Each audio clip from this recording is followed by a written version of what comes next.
ആനന്ദേ, ഇന്ത്യക്ക് ഒരിക്കൽ ഒരു പ്രൈം മിനിസ്റ്റർ ഉണ്ടായിരുന്നു. ഒരുപക്ഷേ ഇന്ത്യ കണ്ടതിലും വെച്ച് ഏറ്റവും സ്ട്രോങ്ങസ്റ്റ് പ്രൈം മിനിസ്റ്റർ എന്നറിയപ്പെട്ട വ്യക്തി. ഉം. ആ പ്രൈം മിനിസ്റ്ററിന് ഒരു മകനുണ്ടായിരുന്നു. ഒരു പൊന്നോമന പുത്രൻ എന്നൊക്കെ നമ്മൾ പറയുന്ന പോലെ. ആ. അപ്പം ഈ മകന് ഈ പ്രൈം മിനിസ്റ്റർ ഡൽഹിയിലെ കാര്യങ്ങൾ ടേക്ക് കെയർ ചെയ്യാൻ വേണ്ടി ഏൽപ്പിച്ചു. അപ്പൊ ഉം. പുള്ളി ഡൽഹിയിൽ വന്നപ്പോ അല്ലെങ്കിൽ ഡൽഹിയിൽ നോക്കിയപ്പോ ഡൽഹി അത്രയും കാണാൻ അത്രയും ഭംഗിയില്ല. കുറെ സ്ലംസ് അങ്ങനത്തെ പ്രശ്നങ്ങൾ. അപ്പം പുള്ളി തീരുമാനിച്ചു ഡൽഹിയിലെ സ്ലംസ് മുഴുവൻ അവിടുന്ന് റിമൂവ് ചെയ്യണം. അപ്പം പുള്ളിയും പുള്ളിയുടെ ഒരു ടീം ഓഫ് ആൾക്കാരും കൂടി ഒരു പ്ലാൻ ഉണ്ടാക്കി ഡൽഹിയിലെ സ്ലമ്മിലുള്ള ആൾക്കാരെ മുഴുവൻ അവിടുന്ന് മാറ്റുക. ഡൽഹിയിൽ എപ്പോഴും ഇങ്ങനത്തെ എക്സ്പെരിമെന്റ്സ് ഒക്കെ ചെയ്യുമ്പോൾ ഒരു സോഫ്റ്റ് ടാർഗറ്റ് സ്ഥലമാണ് ഈ ഓൾ ഡൽഹി ഏരിയ. അവിടെ മൈനോറിറ്റി മുസ്ലിംസ് ഒക്കെ താമസിക്കുന്ന ഏരിയ ആണ്. പുള്ളി ആ. അങ്ങോട്ടേക്ക് പോകുന്നു. ഒരു 2 ദിവസത്തിനുള്ളിൽ ബുൾഡോസേഴ്സ് ഒക്കെ കൊണ്ടുവന്നിട്ട് അവിടുത്തെ 40ഓളം ഫാമിലീസ് താമസിക്കുന്ന സ്ലംസുകളെല്ലാം അടിച്ചു പൊളിക്കുന്നു. അടുത്ത ദിവസം വന്നപ്പോൾ അവിടുത്തെ ആൾക്കാര് ശക്തമായിട്ട് പ്രൊട്ടസ്റ്റ് ചെയ്തു. പ്രത്യേകിച്ച് അവിടുത്തെ സ്ത്രീകളും പിള്ളേരൊക്കെ ആ വഴിയിൽ വന്നിരിക്കുകയും ബുൾഡോസറിനെ അവിടെ അനങ്ങാൻ സമ്മതിക്കാതിരിക്കുകയും ചെയ്തു. ഇവര് പോലീസിനെ വിളിച്ചു. പോലീസ് അവരെ മാറ്റാൻ ശ്രമിച്ചു. അവര് മാറുന്നില്ല. ടിയർ ഗ്യാസ് ഉപയോഗിച്ചു. അവര് മാറുന്നില്ല. അവര് തിരിച്ച് കല്ലുകൾ എറിയാൻ തുടങ്ങി പോലീസിന്റെ മേലെ. അങ്ങനെ പോലീസ് അവരുടെ മേല് ഫയർ ചെയ്യാനിടയായി. അന്നത്തെ ഒരു റെക്കോർഡ്സ് പറയുന്നത് ഏകദേശം 10ന്റെയും 200ന്റെയും ഇടയ്ക്ക് ആൾക്കാർ അന്നത്തെ ഒരു ദിവസം മരിച്ചു എന്നുള്ളതാണ്. ഉം. എന്താണ് ഈ 10ന്റെ 200ന്റെ എന്നുള്ള നമ്പർ? കൃത്യമായിട്ട് നമ്പർ എന്താണ് ഇല്ലാത്തെന്നുള്ള കാരണം എന്ന് പറഞ്ഞാൽ അന്ന് ഈ സംഭവങ്ങൾ ന്യൂസ് പേപ്പറുകളെ റിപ്പോർട്ട് ചെയ്യാൻ സമ്മതിച്ചിരുന്നില്ല. അപ്പൊ അത് ഭയങ്കര പ്രശ്നമായിരുന്നു. അവിടെ ഗവൺമെന്റ് ആൾക്കാരുടെ ഇടയ്ക്ക് ആർക്കും ഡീൽ ചെയ്യാൻ പറ്റുന്നില്ല. അപ്പൊ അന്നത്തെ ജമ്മു ആൻഡ് കാശ്മീരിന്റെ ചീഫ് മിനിസ്റ്റർ ആയിരുന്ന ഷെയ്ഖ് അബ്ദുള്ള, ഇന്നത്തെ ഒമർ അബ്ദുള്ളന്റെ ഗ്രാൻഡ് ഫാദർ, അദ്ദേഹം പറഞ്ഞു ഞാൻ വന്ന് ആൾക്കാരോട് സംസാരിക്കാം. സോ അദ്ദേഹം വന്നു, ആൾക്കാരോട് സംസാരിച്ചു. ഗവൺമെന്റ് ആൾക്കാരുടെ ഇടയ്ക്ക് നിന്ന് നെഗോഷിയേറ്റ് ചെയ്യാൻ നോക്കി. അപ്പൊ അദ്ദേഹത്തിന് ഒരു കാര്യം മനസ്സിലായത്, ഈ പുത്രൻ പ്രൈം മിനിസ്റ്ററിന്റെ മകൻ അവിടെ പല കാര്യങ്ങളും ചെയ്തപ്പോൾ സ്ലംസ് മാത്രമായിരുന്നില്ല പുള്ളിക്ക് പ്രശ്നം. അവിടുത്തെ ആൾക്കാർ കുറെ പിള്ളേരെ ഉണ്ടാക്കുന്നതും കൂടി അയാൾക്ക് പ്രശ്നമായിരുന്നു. അങ്ങനെ ആ. ഈ സ്ലംസ് ഒക്കെ മാറ്റുന്നതിന്റെ സമയത്ത് തന്നെ അദ്ദേഹം കുറെ പേരെ ഫോഴ്സ്ഡ് ആയിട്ട് പിടിച്ചുകൊണ്ട് പോയിട്ട് യുവാക്കളെയും മധ്യവയസ്കരെയും ഈവൻ 70-80 വയസ്സുള്ളവരെയൊക്കെ പിടിച്ചുകൊണ്ട് പോയിട്ട് അവരെ ഫോഴ്സ്ഡ് ആയിട്ട് സ്റ്റെറിലൈസ് ചെയ്യുക, വസക്ടമി ചെയ്യിപ്പിക്കുന്ന പരിപാടി അദ്ദേഹം ചെയ്തിരുന്നു. ആനന്ദിനെ അറിയോ ആരാണ് ഈ പ്രൈം മിനിസ്റ്ററും പ്രൈം മിനിസ്റ്ററിന്റെ മകനും? ആക്ച്വലി പ്രൈം മിനിസ്റ്ററും പ്രൈം മിനിസ്റ്ററിന്റെ മകൻ എന്ന് പറഞ്ഞപ്പോ തന്നെ ക്ലിയർ ആണ്. എനിക്ക് തോന്നുന്നു അങ്ങനത്തെ ഒരു ഡുവോ ഇന്ത്യൻ ഹിസ്റ്ററിയിൽ ഉണ്ടായിട്ടുണ്ടാവില്ല. വേറെ രണ്ടുപേര് ഇന്ദിരാഗാന്ധിയും സഞ്ജയ് ഗാന്ധിയും ആണെന്ന് തോന്നുന്നു. അതെ.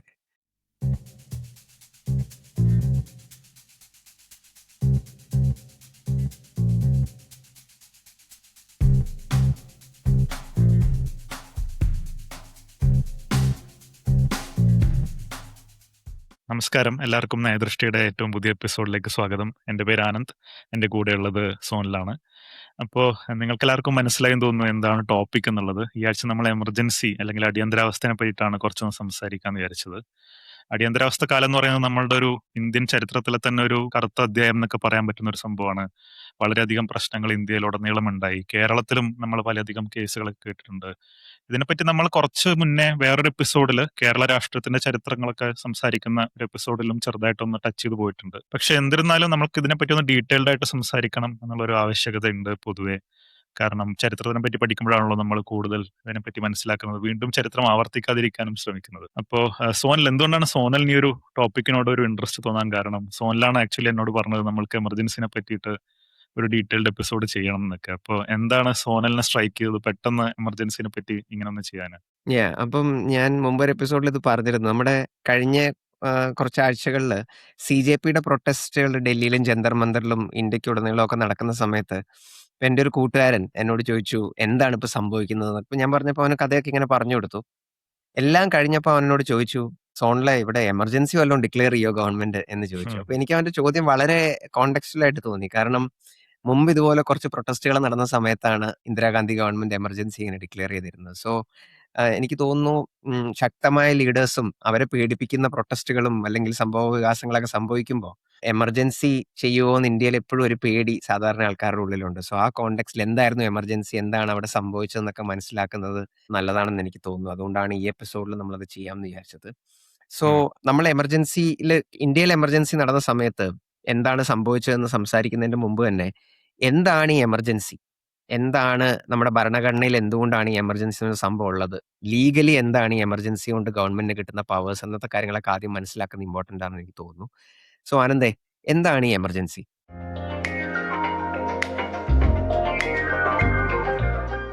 എമർജൻസിനെ പറ്റി പറയുന്നതിന് മുന്നേ നമ്മൾ കഴിഞ്ഞൊരു എപ്പിസോഡിൽ ഇന്ത്യയുടെ ഒരു സ്വേച്ഛാധിപത്യ സ്വഭാവത്തിനെ പറ്റിയിട്ടൊക്കെ സംസാരിച്ചിട്ടുണ്ടായിരുന്നു. എനിക്കൊന്ന് CJPയുടെ പ്രൊട്ടസ്റ്റ് ഒക്കെ സംസാരിക്കുന്ന സമയത്തായിരുന്നു. പൊതുവെ നമ്മൾ മനസ്സിലാക്കുന്നത് ഈ എമർജൻസി അല്ലെങ്കിൽ ഈ അടിയന്തരാവസ്ഥ കോൺസ്റ്റിറ്റ്യൂഷൻ തന്നെ തരുന്ന ഒരു പവേഴ്സാണ്. അതായത് കോൺസ്റ്റിറ്റ്യൂഷനിൽ തന്നെ എങ്ങനെയൊക്കെയാണ് ഇത് നടത്തേണ്ടത്, എങ്ങനെയൊക്കെയാണ് എമർജൻസി പ്രഖ്യാപിക്കേണ്ടതെന്നൊക്കെ കൃത്യമായിട്ട് പറയുന്നുണ്ട്. കോൺസ്റ്റിറ്റ്യൂഷന്റെ ആർട്ടിക്കിൾ 352 യൂഷ്വലി നമ്മൾ പറയുന്നത് നാഷണൽ എമർജൻസി ഒക്കെ പ്രഖ്യാപിക്കാൻ വേണ്ടിയിട്ട്. വേറെ കുറച്ച് എമർജൻസി പവേഴ്സും കൂടി ഉണ്ട് ആക്ച്വലി. ആർട്ടിക്കിൾ 356 എന്ന് പറഞ്ഞിട്ട് രാഷ്ട്രപതി ഭരണം സംസ്ഥാനങ്ങളിൽ പ്രഖ്യാപിക്കാൻ, സംസ്ഥാനങ്ങളുടെ ഭരണകൂടമൊക്കെ മാറ്റിയിട്ട് കേന്ദ്രത്തിന് ഭരിക്കാൻ പറ്റുന്ന ഒരു സാഹചര്യം ഉണ്ടാക്കുന്ന ആർട്ടിക്കിൾ 356 ഉണ്ട്. അത് കൂടാതെ തന്നെ ആർട്ടിക്കിൾ 360 എന്ന് പറഞ്ഞിട്ട് ഫിനാൻഷ്യൽ എമർജൻസി ഒക്കെ പ്രഖ്യാപിക്കാൻ പറ്റുന്ന, അതായത് രാജ്യത്തിന് എന്തെങ്കിലും ഒരു ഫിനാൻഷ്യൽ പ്രശ്നമൊക്കെ ഉണ്ടായിക്കഴിഞ്ഞാൽ പെട്ടെന്ന് ഓരോ സ്റ്റേറ്റ്സിന്റെയും ഫിനാൻഷ്യൽ പവേഴ്സ് യൂണിയൻ ഗവൺമെന്റിന് കൺട്രോൾ ചെയ്യാൻ പറ്റുന്ന പോലത്തെ ഫിനാൻഷ്യൽ എമർജൻസി പവേഴ്സും കോൺസ്റ്റിറ്റ്യൂഷൻ പറയുന്നുണ്ട്. ഈ ഒരു എപ്പിസോഡിൽ നമ്മൾ പ്രധാനമായിട്ടും നാഷണൽ എമർജൻസിനെ പറ്റിയിട്ടാണ് കൂടുതൽ ചർച്ച ചെയ്യുന്നത്. അപ്പോൾ അത് ആർട്ടിക്കിൾ 352 ആദ്യം ഈ ആർട്ടിക്കിൾ 352 എങ്ങനെ പ്രഖ്യാപിക്കാം എന്നുള്ളതാണ്. അത് പൊതുവെ ഇപ്പോഴത്തെ കേസിൽ യുദ്ധം ഉണ്ടാവുമ്പോൾ അല്ലെങ്കിൽ എക്സ്റ്റേണൽ ആയിട്ടുള്ള എന്തെങ്കിലും ഒരു അഗ്രഷൻ ഉണ്ടാകുമ്പോൾ, പുറത്തുനിന്നുള്ള ഏതെങ്കിലും ഒരു ശക്തി അറ്റാക്ക് ചെയ്യാനൊക്കെ വരുന്നുണ്ടെങ്കിൽ അപ്പോൾ ഒരു എമർജൻസി പ്രഖ്യാപിക്കാൻ പറ്റും. അതല്ലെങ്കിൽ ഇന്ത്യയുടെ ഉള്ളിൽ തന്നെ എന്തെങ്കിലും ഒരു ആംഡ് കോൺഫ്ലിക്റ്റോ ആംഡ് റിബേലിയനോ ഒക്കെ നടക്കുമ്പോൾ, ആൾക്കാർ ആയുധങ്ങളൊക്കെ ആയിട്ട് പുറത്തേക്ക് ഇറങ്ങുന്ന ഒരു സാഹചര്യമൊക്കെ വന്നു കഴിഞ്ഞാൽ അപ്പോഴും ഒരു എമർജൻസി പ്രഖ്യാപിക്കാൻ പറ്റും. ഒരു എമർജൻസി പ്രഖ്യാപനം മാത്രമാണ് ഇന്ത്യയിൽ ഉണ്ടായത്. അത് ഇന്ദിരാഗാന്ധി ഭരിക്കുമ്പോഴായിരുന്നു എന്ന് നമുക്ക് എല്ലാവർക്കും അറിയാം, 1975. അന്ന് ഇന്റേണൽ ഡിസ്റ്റർബൻസും കൂടി ഒരു ഫാക്ടർ ആയിരുന്നു. അതായത് ഇന്റേണൽ ഡിസ്റ്റർബൻസ് ഉണ്ടെങ്കിൽ നമുക്ക് എമർജൻസി പ്രഖ്യാപിക്കാം എന്നുള്ളത് ഉണ്ടായിരുന്നു. അപ്പൊ അത് കൃത്യമായിട്ട് ഡിഫൈൻഡ് ഒന്നും ആയിരുന്നില്ല എന്താണ് ഇന്റേണൽ ഡിസ്റ്റർബൻസ് എന്നുള്ളത്. അത് പിന്നെയാണ് ഈ ആംഡ് റിബലിയൻ എന്നുള്ള രീതിയിൽ ആൾക്കാർ ആയുധങ്ങൾ എടുത്ത് പുറത്തിറങ്ങിയാൽ മാത്രമേ എമർജൻസി പ്രഖ്യാപിക്കാൻ പറ്റൂ എന്നൊക്കെയുള്ളതിലേക്ക് എത്തിയത്. അത് പിന്നെ വന്ന മാറ്റമാണ്. ആ സമയത്ത് ഇന്റേണൽ ഡിസ്റ്റർബൻസ് കാരണമാണ് ഇന്ദിരാഗാന്ധി ഈ ഒരു എമർജൻസി പ്രഖ്യാപിച്ചത്. ഈ എമർജൻസി പ്രഖ്യാപിച്ചു കഴിഞ്ഞാൽ ആക്ച്വലി സ്റ്റേറ്റ് ഗവൺമെന്റിന്റെ പവേഴ്സ് ഒക്കെ മിക്കവാറും സെൻട്രൽ ഗവൺമെന്റ് എടുക്കുന്ന അല്ലെങ്കിൽ യൂണിയൻ ഗവൺമെന്റ് എടുക്കുന്ന ഒരു ടെൻഡൻസിയാണ് ഉണ്ടാവുന്നത്. State list, union list, concurrent list എന്നൊക്കെ പറഞ്ഞിട്ട് 3 ലിസ്റ്റ് ഓഫ് ഏരിയാസ് ഉണ്ട് ഗവൺമെന്റുകൾക്ക് നിയമങ്ങൾ കൊണ്ടുവരാൻ പറ്റുന്നത്. അതിൽ സ്റ്റേറ്റ് ലിസ്റ്റിലെ നിയമങ്ങൾ സാധാരണ സ്റ്റേറ്റ് ഗവൺമെന്റുകൾക്ക് മാത്രമാണ് കൊണ്ടുവരാൻ പറ്റുന്നത്. എമർജൻസി പ്രഖ്യാപിച്ചു കഴിഞ്ഞാൽ ആ സ്റ്റേറ്റ് ലിസ്റ്റിലുള്ള കാര്യങ്ങളിലും കൂടി യൂണിയൻ ഗവൺമെന്റ് നിയമങ്ങൾ കൊണ്ടുവരാം എന്നൊക്കെയുള്ളതാണ് മാറ്റങ്ങൾ വരുന്നത്. അപ്പൊ ഭയങ്കരമായിട്ട് ഒരു യൂണിഫൈങ് ടെൻഡൻസിയാണ്, ഭയങ്കര സെൻട്രലൈസിങ് ടെൻഡൻസിയാണ് എമർജൻസി എന്ന് പറയുന്നത്. എല്ലാ പവറുകളും യൂണിയൻ ഗവൺമെന്റിന്റെ അടിയിലേക്ക് വരികയാണ്. സ്റ്റേറ്റ് ഗവൺമെന്റ് എക്സിസ്റ്റ് ചെയ്താലും അത്ര പവേഴ്സ് ഒന്നും സ്റ്റേറ്റ് ഗവൺമെന്റിന് ഇല്ല. അത് കൂടാതെ ഒരു ഇമ്പോർട്ടന്റ് പ്രൊവിഷൻ എന്താണെന്ന് വെച്ച് കഴിഞ്ഞാൽ, നമ്മളുടെ ആർട്ടിക്കിൾ 19 വഴിയുള്ള ഫണ്ടമെന്റൽ റൈറ്റ്സ് ഉണ്ട്. കുറച്ച് freedom of speech, freedom of expression, അതേപോലെ ഫ്രീഡം ടു അസംബിൾ, ഒരു സ്ഥലത്ത് ഒത്തുകൂടാനുള്ള റൈറ്റ്സ്, ഇതൊക്കെ ചാലഞ്ച് ചെയ്യപ്പെടുകയാണ് എമർജൻസി വന്നു കഴിഞ്ഞാൽ. ഇതൊന്നും വാലിഡ് അല്ല എമർജൻസി വന്നു കഴിഞ്ഞാൽ. അതേസമയം നമുക്ക് ഒരു കോടതിയിൽ പോയിട്ട് എന്റെ ഫണ്ടമെന്റൽ റൈറ്റ്സ് ഒന്നും എനിക്ക് കിട്ടുന്നില്ല എന്ന് ചാലഞ്ച് ചെയ്യാനും പറ്റില്ല എമർജൻസി വന്നു കഴിഞ്ഞാൽ. അപ്പൊ നമുക്ക് ആക്ച്വലി മനസ്സിലാക്കാൻ കഴിയുന്നത് ഇതൊക്കെ കോൺസ്റ്റിറ്റ്യൂഷൻ തന്നെ പറയുന്നുണ്ട്. ഇങ്ങനത്തെ ഒരു സാഹചര്യത്തിൽ ആൾക്കാരുടെ റൈറ്റ്സിനേക്കാളും ഇമ്പോർട്ടന്റ് ഗവൺമെന്റിന്റെ അല്ലെങ്കിൽ സർക്കാരിന്റെ എക്സിസ്റ്റൻസ് ആണ്, ഇന്ത്യയുടെ എക്സിസ്റ്റൻസ് ആണെന്നൊക്കെ. ഞാൻ ആക്ച്വലി ഇതിന്റെ എന്തൊക്കെയാണ് കോൺസ്റ്റിറ്റ്യൂന്റ് അസംബ്ലി ഇതിനെപ്പറ്റി ആലോചിച്ചത്, അതായത് നമ്മൾ കോൺസ്റ്റിറ്റ്യൂഷൻ എഴുതുമ്പോൾ അന്ന് പ്ലാൻ ചെയ്തവരൊക്കെ എങ്ങനെയാണ് ഇതിനെപ്പറ്റി ചിന്തിച്ചതെന്നൊക്കെ ഒന്ന് നോക്കുമായിരുന്നു. ഇതിനെ ഭയങ്കരമായിട്ട് ചാലഞ്ച് ചെയ്തത് HV കമ്മത്ത് എന്ന് പറഞ്ഞ ഒരാളായിരുന്നു. അപ്പൊ പുള്ളി ഈ എമർജൻസി പ്രൊവിഷനെ കമ്പയർ ചെയ്തത് ജർമ്മനിയുടെ കോൺസ്റ്റിറ്റ്യൂഷനൊക്കെ ആയിട്ടാണ്. എനിക്ക് തോന്നുന്നു ഈ ഫണ്ടമെന്റൽ റൈറ്റ്സ് ക്യാൻസൽ ചെയ്യുന്നത് ജർമ്മൻ കോൺസ്റ്റിറ്റ്യൂഷൻ എന്നാണ് ഇൻസ്പയർഡ് ആയത്. കാരണം ജർമ്മനിയിൽ എമർജൻസി പ്രഖ്യാപിച്ചു കഴിഞ്ഞാൽ പ്രസിഡന്റിന് ഫണ്ടമെന്റൽ റൈറ്റ്സ് ഒക്കെ എടുത്തു കളയാനുള്ള പവേഴ്സ് ഉണ്ട്. അത് അതേപോലെ നമ്മൾ കോപ്പി ചെയ്യുകയാണ് ചെയ്തത്. അപ്പോൾ HV കമ്മത്ത് ആക്ച്വലി പറഞ്ഞത് ജർമ്മനിയുടെ കോൺസ്റ്റിറ്റ്യൂഷൻ ആണ് കുറച്ചും കൂടി ബെറ്റർ, കാരണം അവിടെ പാർലമെന്റിന് കുറച്ചും കൂടി പവേഴ്സ് ഉണ്ട് എമർജൻസി പ്രഖ്യാപിക്കുന്നതിലും അത് അപ്രൂവ് ചെയ്യുന്നതിലും. കാരണം പ്രസിഡന്റ് എമർജൻസി പ്രഖ്യാപിച്ചു കഴിഞ്ഞാലും പാർലമെന്റ് അത് റിവോക്ക് ചെയ്യാനുള്ള പവേഴ്സ് ഒക്കെ ഉണ്ടായിരുന്നു. HV കമ്മത്ത് അതിന് ഭയങ്കര അടിപൊളിയായിട്ടാണ് ആർഗ്യൂ ചെയ്തതും അതിനെ എതിർത്തതൊക്കെ. ഞാൻ ആക്ച്വലി കോൺസ്റ്റിറ്റ്യൂന്റ് അസംബ്ലിയുടെ ആ ഒരു ഡിബേറ്റ്സ് ഒക്കെ ഞാൻ നിങ്ങൾക്ക് വേണമെങ്കിൽ ഷോ നോട്ട്സിൽ ഷെയർ ചെയ്യാം. അത് വായിക്കുന്നത് വളരെ ഇൻട്രസ്റ്റിംഗ് ആണ്. അപ്പോൾ അതിൽ പുള്ളി പറയുന്ന വേറൊരു എന്നെ സ്ട്രൈക്ക് ചെയ്തൊരു കോട്ടും ഉണ്ട്. അതായത് സർക്കാരിനെയും ഗവൺമെന്റിനെയും ഒക്കെ പ്രൊട്ടക്ട് ചെയ്യണം, പക്ഷേ അതുവഴി സാക്രിഫൈസ് ചെയ്യുന്നത് ആൾക്കാരുടെ ഫണ്ടമെന്റൽ റൈറ്റ്സും ലിബർട്ടിയും ആവരുത് എന്നൊക്കെ HV കമ്മത്ത് പറയുന്നുണ്ട്. അപ്പോൾ അതൊക്കെ ഭയങ്കര വാലിഡ് ആയിട്ട് വന്നത് പിന്നെയാണ്. ഈ ഇന്ത്യയിലെ എമർജൻസി ഒക്കെ പ്രഖ്യാപിച്ച സമയത്തൊക്കെയാണ് ഇതിന്റെ എത്ര തീവ്രമാണ് ഈ ഒരു പ്രൊവിഷൻ എന്നൊക്കെ ഉള്ളത് നമ്മൾ മനസ്സിലാക്കിയത്.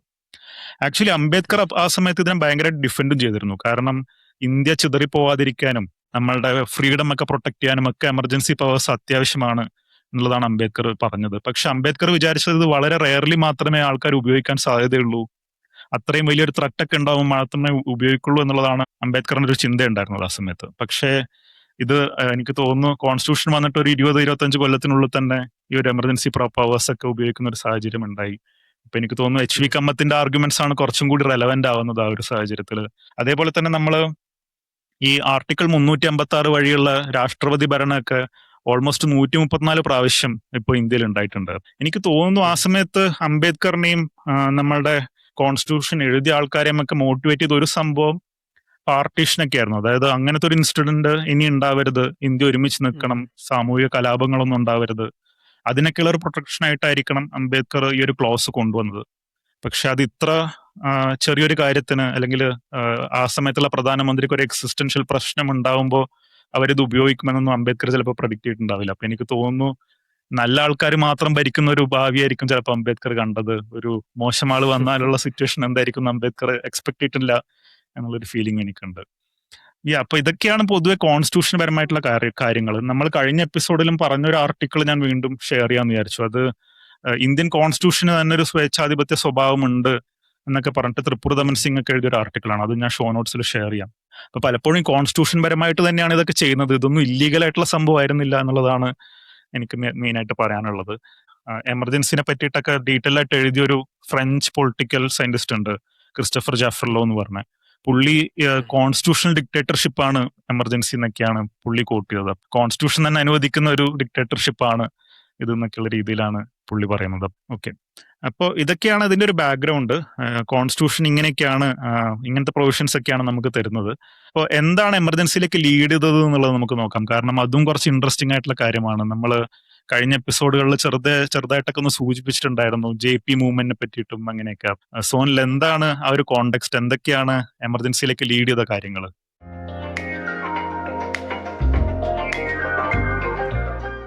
ഓക്കെ. അപ്പം നമ്മള് എമർജൻസിയുടെ കോണ്ടെക്സ്റ്റ് നോക്കുന്നതിന് മുമ്പ് ഞാൻ ആദ്യം നമുക്ക് എമർജൻസിനെ പറ്റി വായിക്കാൻ താല്പര്യമുള്ള ആൾക്കാർക്ക് വായിക്കാൻ 1, 2 സജഷൻസ് ഞാൻ പറയാം.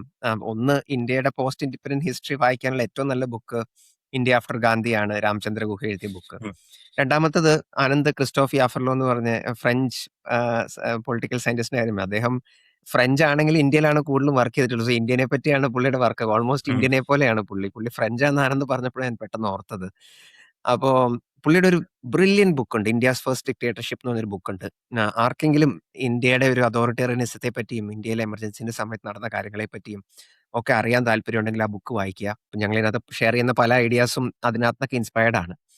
സോ നമ്മൾ ഇന്ത്യയുടെ അന്നത്തെ ഒരു ഹിസ്റ്ററി നോക്കുകയാണെങ്കിൽ നമുക്ക് എല്ലാവർക്കും അറിയാം 1947 ഇന്ത്യക്ക് ഇൻഡിപെൻഡൻസ് കിട്ടുന്നു. ആദ്യത്തെ ഇലക്ഷൻ നടക്കുന്നത് 1951-52 കോൺസ്റ്റിറ്റ്യൂഷൻ ഒക്കെ ഉണ്ടായ ആ സമയത്താണ്. നെഹ്റുവിന്റെ ഗവൺമെന്റ് ആദ്യം വരുന്നു. അത് കഴിഞ്ഞിട്ട് 1957 ഒരു ഇലക്ഷൻ നടക്കുന്നു. 1962 വേറൊരു ഇലക്ഷൻ നടക്കുന്നു. ഇതിനകത്തെല്ലാം നെഹ്റുവും കോൺഗ്രസും വളരെ വലിയ മെജോറിറ്റികളോടെ ജയിക്കുന്നു. റൈറ്റ്.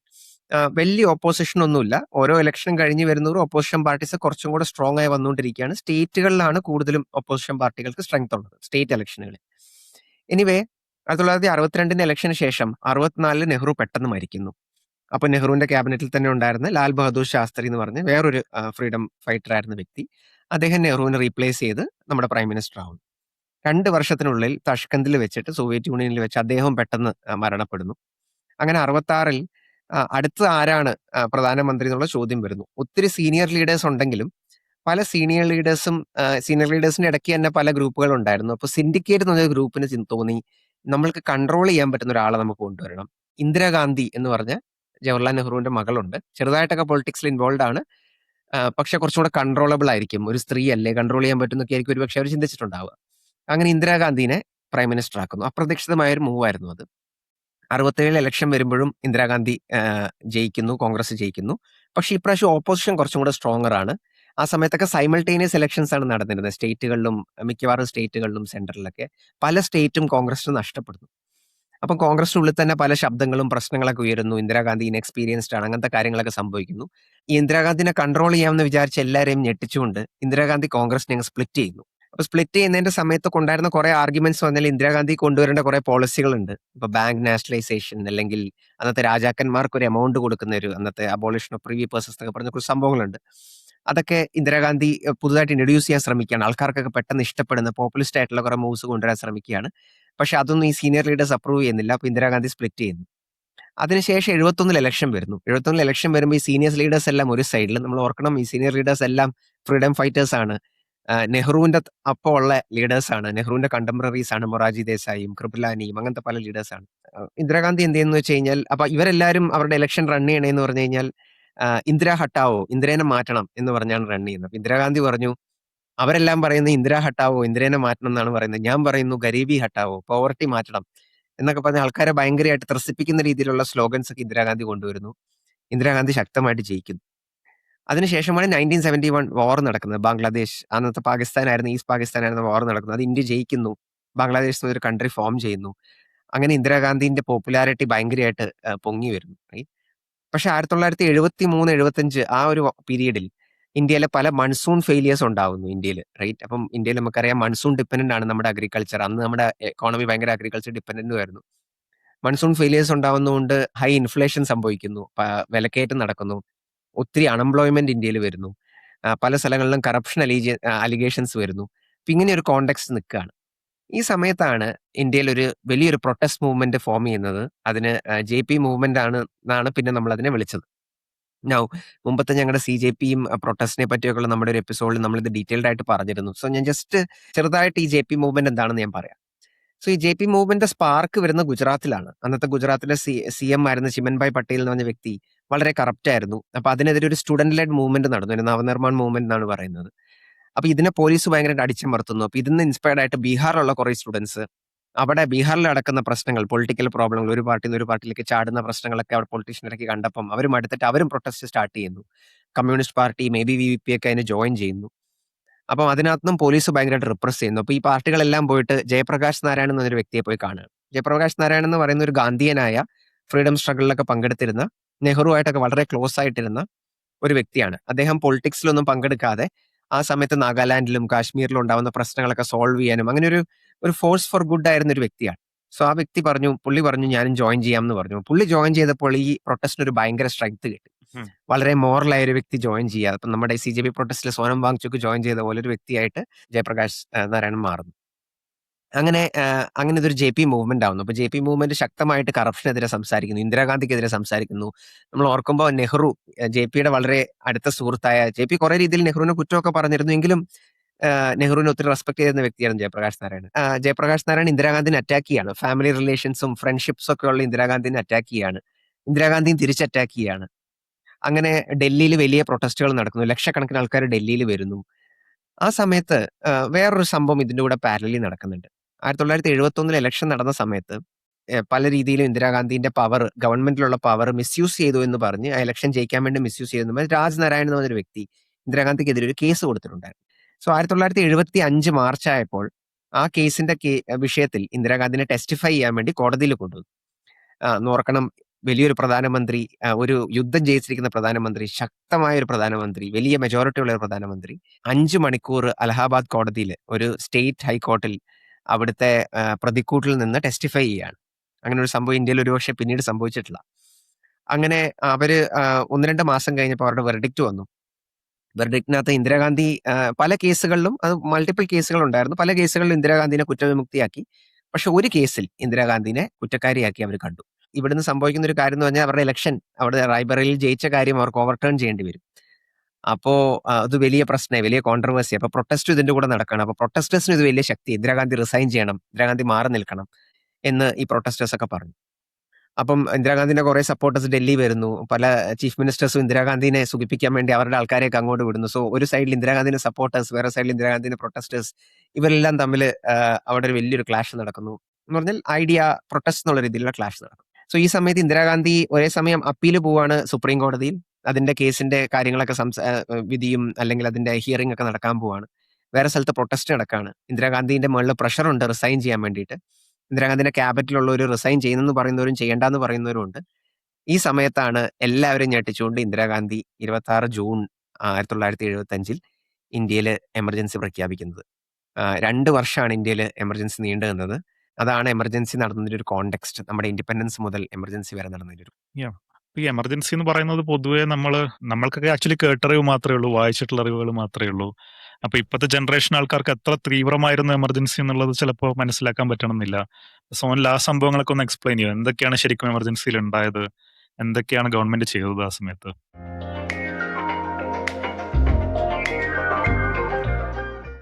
അപ്പം ആനന്ദ് നേരത്തെ പറഞ്ഞ പോലെ ഇന്ത്യയിൽ പല സംസ്ഥാനങ്ങളിലും പ്രസിഡൻസ് റൂൾ അപ്ലൈ ചെയ്തിട്ടുണ്ട്. ആൻഡ് ഈ പ്രസിഡൻസ് റൂൾ നമുക്കറിയാം റീസെന്റ് ജമ്മു ആൻഡ് കാശ്മീരിൽ അപ്ലൈ ചെയ്തിരുന്നു. ഇന്ത്യയിൽ പണ്ട് കാലത്ത് ഇത് കൂടുതൽ അപ്ലൈ ചെയ്തിരുന്നു. വന്ന് വർഷങ്ങൾക്ക് ശേഷം അത് കുറഞ്ഞു വന്നു. പിന്നെ ഇന്ത്യയിൽ ആകെ ഒരു പ്രാവശ്യമേ സെൻട്രലി എമർജൻസി നടത്തിയിട്ടുള്ളൂ. അത് തന്നെ ഒരു അത്ഭുതമാണ്. പലപ്പോഴും ഒരു പ്രൈം മിനിസ്റ്റർ ബാക്ക് ഫുട്ടിലായ സമയത്ത് ഒരു പ്രാവശ്യം എമർജൻസി കൊണ്ടുവന്നു കഴിഞ്ഞാൽ പിന്നെയും പ്രൈം മിനിസ്റ്റേഴ്സ് എല്ലാം അത് റിപ്പീറ്റ് ചെയ്യണം. ഇന്ത്യയിൽ പുതിയൊരു ബാഡ് ഐഡിയ ഒരാൾ കൊണ്ടുവന്നു കഴിഞ്ഞാൽ എല്ലാവരും അതിനകത്ത് പിടിച്ച് തൂങ്ങലാണ് പതിവ്. പക്ഷെ അത് പിന്നെ അങ്ങനെ വന്നിട്ടില്ല എന്നുള്ളത് ഇന്ത്യയിൽ അത്ഭുതമാണ്. ഇന്ത്യയുടെ ഡെമോക്രസിയുടെ ഒരു സ്ട്രെങ്ത്തിന്റെ ലക്ഷണമാണ്. പക്ഷേ പലപ്പോഴും ഇപ്പൊ മോദി ഗവൺമെന്റിന്റെ സമയത്തൊക്കെ പലരും പറയാറുണ്ട് മോദി ഗവൺമെന്റിന്റെ സമയത്ത് ഒരു അൺഡിക്ലെയർഡ് എമർജൻസിയാണ് ഇന്ത്യയിൽ നടക്കുന്നതെന്ന്. പക്ഷേ എനിക്ക് അഗെയിൻ ഞാൻ എമർജൻസിയുടെ സമയത്ത് ജീവിച്ചിരുന്ന ആളല്ല. പക്ഷേ എനിക്ക് എമർജൻസിനെ പറ്റി കൂടുതൽ വായിക്കുമ്പോൾ മനസ്സിലാവുന്നത് ഇന്നത്തെ സിറ്റുവേഷൻ നമുക്ക് കമ്പയർ ചെയ്യാനേ പറ്റില്ല. അന്ന് സിറ്റുവേഷൻ അത്ര മോശമായിരുന്നു. ഒരു ഇന്ന് നടക്കുന്ന ഒരു അൺഡിക്ലെയർഡ് എമർജൻസി ആണെന്ന് നമുക്ക് പറയാൻ പറ്റുമെന്ന് എനിക്ക് തോന്നുന്നില്ല. എങ്കിലും അവർ പറയുന്നത് എന്താണെന്ന് എനിക്ക് മനസ്സിലാവും. പക്ഷെ അന്നത്തെ എമർജൻസി സമയത്ത് വളരെ മോശമായ അല്ലെങ്കിൽ വളരെ നമുക്ക് വിശ്വസിക്കാൻ പറ്റാത്ത ഒരു ഡെമോക്രസിയിൽ നടക്കാൻ പാടില്ലാത്ത പല കാര്യങ്ങളും നടന്നു. സോ ആദ്യമായി എമർജൻസിനെ പറ്റി പറയുമ്പോൾ ഡീറ്റെയിൽഡ് ആയിട്ട് വായിക്കാനുള്ള ബുക്ക് സജഷൻസ് ഒക്കെ ഞാൻ പറഞ്ഞല്ലോ. പക്ഷെ ഞാൻ ജസ്റ്റ് ഒന്ന് ചില കാര്യങ്ങൾ എക്സ്പ്ലെയിൻ ചെയ്യാം. സോ ആദ്യമായി പറയാനുള്ളത് അന്ന് എന്താണ് എമർജൻസിനെ ജസ്റ്റിഫൈ ചെയ്യാൻ വേണ്ടി ഇന്ദിരാഗാന്ധി യൂസ് ചെയ്തെന്നുള്ളതാണ്. സോ ആ സമയത്ത് വെസ്റ്റേൺ പ്രസ് ഒക്കെ ലൈക്ക് പല കൺട്രികളും ഇന്ത്യനെ ഒബ്സർവ് ചെയ്യുന്നുണ്ട്. ഒരു വലിയ രാഷ്ട്രം ഡെമോക്രസി ആവുന്നു, ഈവൻ ലിബറൽ ഡെമോക്രസി ആവുന്നു. നെഹ്റുവും അംബേദ്കറൊക്കെ ലോകത്ത് തന്നെ പേര് കേട്ട വലിയ പൊളിറ്റീഷ്യൻസ് ആണ്, വളരെ ഇന്റലക്ച്വൽസ് ആണ്, എല്ലാവരും റെസ്പെക്ട് ചെയ്യുന്ന ആൾക്കാരാണ്. അവരുടെ കൺട്രി, ഗാന്ധിയുടെ കൺട്രി, അവിടെ എന്താണ് സംഭവിക്കുന്നത് എല്ലാവരും നോക്കുന്നുണ്ട്. സോ ഇന്ദിരാഗാന്ധി ഇങ്ങനെ എമർജൻസി കൊണ്ടുവന്നപ്പോൾ അവരെല്ലാവരും ശക്തമായിട്ട് ഇന്ദിരാഗാന്ധിനെ അറ്റാക്ക് ചെയ്തു. പക്ഷെ ഇന്ദിരാഗാന്ധി അതിനെല്ലാം എപ്പോഴും ഡിഫെൻഡ് ചെയ്യുമായിരുന്നു. അവൾ പറഞ്ഞത് ഈ കൺട്രീനെ ഞാൻ സേവ് ചെയ്യാണ്, ഞാൻ രക്ഷിക്കുകയാണ്, ഉള്ളിൽ തന്നെ ഡിസിൻറ്റഗ്രേറ്റ് ചെയ്ത് നശിക്കാതിരിക്കാൻ വേണ്ടി. അതുകൊണ്ടാണ് ഞാൻ എമർജൻസി ഡിക്ലെയർ ചെയ്തതെന്നാണ് ഇന്ദിരാഗാന്ധി പറഞ്ഞത്.